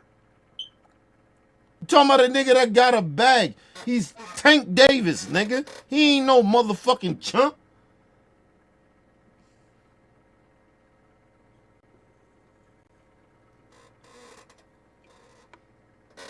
Niggas mad. You can't say that. Can you downplay these niggas trying to fight Tank? No, I'm not. Any of these niggas, what's your biggest bag? What is your biggest bag? Any niggas fight Tank. What is your biggest bag? When you fight a nigga like him, it's like Canelo. Nigga, you know you gonna get your biggest bag fucking with Canelo. What are you talking about? These dudes are the bag. Canelo and Tank are the bag. Fuck are we talking about here? It ain't downplaying you. It's, nigga, you ain't like that. You ain't made the money. If you don't fight Tank, you don't make that much money. If you don't fight Canelo, you ain't making the money. You ain't making no money.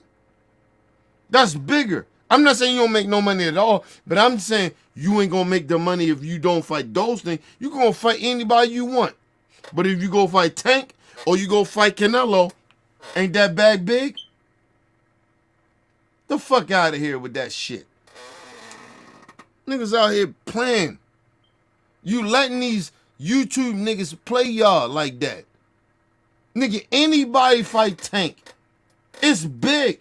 That's the biggest bag they gonna get. They downplay Tank, act like, oh, he ain't the face. Oh, because they say, oh, he ain't fought nobody. Well, okay, if Tank ain't fought nobody, right? Then why they want to fight him then? He ain't fought nobody, so why you want to fight the money man? So now we got to look at you. You only want to fight Tank because of the money. I don't want to disrespect y'all like that. But you let these YouTube niggas play y'all like that. Fuck out of here, man.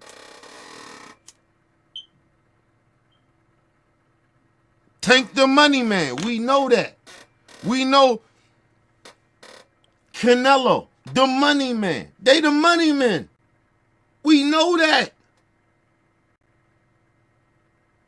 The fuck are we talking about here? You let these niggas listen. Listen, people about boxing. You let these motherfuckers come in here and act like this ain't about money. It is about money. The fuck you talking about? You let these goofy ass motherfuckers come in here and talk that shit. Try to pretend, oh, none of that matters. You know, we about them fights. We want them real fights. Get the fuck out of here, nigga. These are boxers, niggas. These are prize fighters. These niggas fighting for money. The fuck you talking about? I spend my money. When I go support Tank, nigga, I'm spending my money. Because I support him. But these motherfuckers sitting out here, oh, no, it's not like that. It is like that. It is.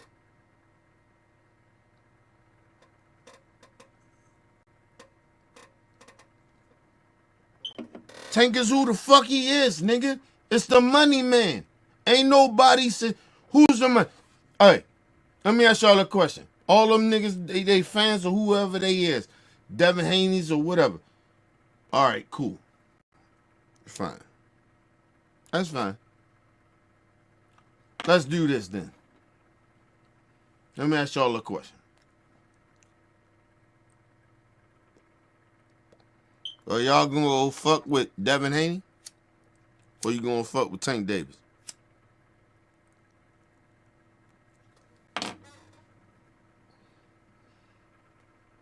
I'm waiting. Ain't y'all? Wanna say anything? Ain't nobody fucking with Devin Haney like that, nigga. He don't do shit. He don't put asses in the seats. He don't knock niggas out. He don't do nothing. But we gonna fuck with Tank. And you know what? And when you go fuck with Tank, this is a possibility that Tank get his ass whipped. We know that. But not with Devin Haney. Fuck out of here.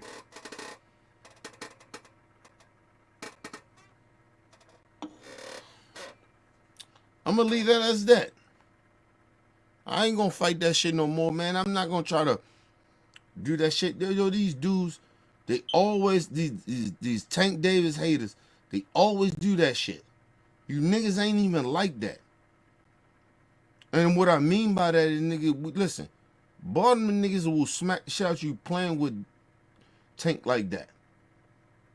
We fuck with him like that. Don't play with us like that. And then you niggas sit there and you play and you lie. And that's a part of what I got a problem with. And a lot of Baltimore niggas got a problem with. Don't lie on Tank like that. He's scared of niggas. He don't want to fight no niggas. What the fuck? What the fuck you talking about? Ain't no boxer scared of no boxer. Tank damn sure ain't scared of nobody. The fuck you talking about? Stop disrespecting our city like that. Like we scared. Like, oh, niggas scared. Ain't nobody scared, bro. Frank Martin was not scared of Tank. What the fuck wrong with you niggas? But you play that role and you keep on pushing that narrative. Ain't nobody scared of Tank, nigga. And Tank ain't scared of no nigga. You play that role because that shit make views for you. You suck ass nigga, and I mean that with Blue Blood and the rest of them Devin Haney goofy niggas. Like I said, think about it.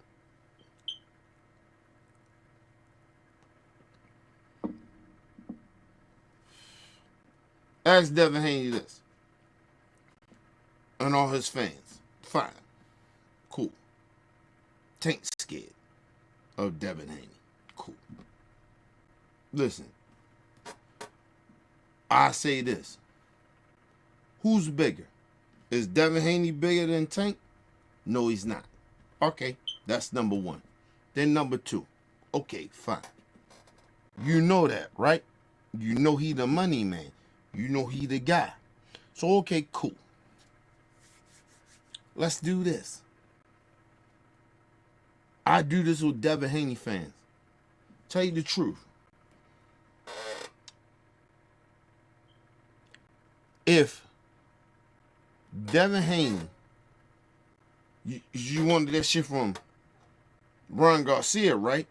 Let's do the drug test. You already know Tank good with that, right?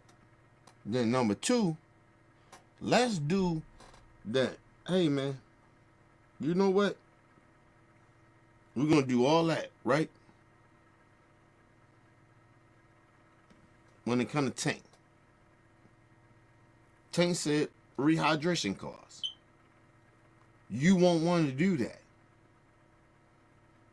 at 140. He's not a 140 pounder. Let's do that. You got to sacrifice some shit. You can't act like Tank going to let you get away with that. This nigga, he comes in every fight of 170. No, if you're going to fight a nigga that 135 that maybe get up after rehydration clause to about what, 150? Maybe? And you got a nigga that's getting up to 160, 170? The fuck are we talking about here? Let's make this shit fair. You say, oh, let that shit be fair. Ron Garcia cheated. He cheated. Okay, well, nigga, that's cheating too. You should not be. It should not be good that you get up to 160 and 170. Sorry, bro. I don't give a fuck what you niggas talking about. Ain't no way that Devin Haney get up to 160, 170. And Tank only get to what, 150? That's the most he get up to after the rehydration clause? No, get the fuck out of here, bro. Fuck out of here, man. You niggas is not fair. And you want to be unfair. You want to beat Tank. The old big nigga can beat him. This nigga is 135. He's 5'5", 5'4". However you want to look at it. He ain't that big, bro. And these niggas, oh, he punch hard. I told y'all, it ain't no way Tank can knock out a motherfucking heavyweight or light heavyweight or even a middleweight in a way. A middleweight. If you take them gloves and helmet off, Tank probably get his ass whipped. Honestly. You take off that headgear and take off them little powder gloves, they'll beat the shit out of him in the middleweight. They'll fuck Tank up. That's my opinion. And I love Tank, and I'm a Tank dude. They'll beat the shit out of Tank. Get the fuck out of here, man. Y'all niggas gotta stop that shit. And start living realistic. Get the fuck out of here. They'll beat the shit out of Tank. Stop. Tank is fighting these niggas in sparring. What that mean? Oh, they said, oh, Tank hurt some people in sparring. So what? This nigga hurt Tank too. And he wouldn't tell you that, but he got hurt in them sparrings. Matter of fact, I know niggas that know Tank that said that. The fuck are you talking about, man? Weight class matters. You want to fight Tank, nigga, And first of all, even if with Devin Haney, nigga, Tank sells more than you. These are facts.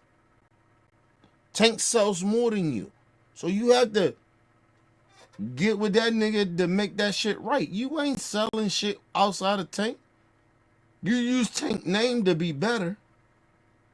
Or put your name out like that, but you ain't bigger than him. All you do is do some coward shit. You ain't even bigger than Tank. Nigga, do your own shit. You can't do it. You gotta keep using Tank name. Tank don't use your name, nigga. Tank only speak on your shit when you disrespect them. Man, he don't fuck with you like that. He don't gotta use your name to get big. Tank big. Tell me how these niggas are bigger than Tank. They gotta use his name. And just all you niggas on YouTube, you goofy ass fuck niggas, you use Tank name to promote and be big. Even on your YouTube channel, you gotta use his name.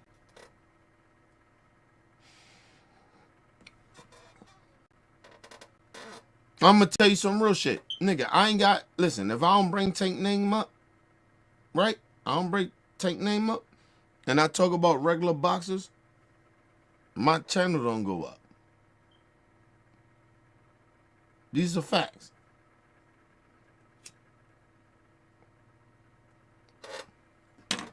If I don't bring Tank name up, nigga, my views don't get no bigger. But if I don't use your name, I don't use Tank name, nigga, my views don't go up. That's how I know you niggas, your views go up because of Tank. Because if I don't use Tank name, or disrespect him or whatever, however I use his name, my views don't go up. That should be bullshit. The fuck are you talking about? Like they ain't gotta use Tank name. I ain't gotta use Tank name, but stop using his name then. Stop using Tank name. If you think your favorite fighter is better than Tank, stop using his name. But of course you'll use his name. You ain't got no choice to.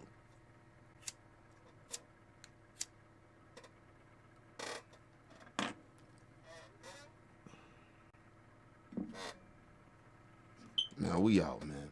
These motherfuckers, they lie. They lie so much.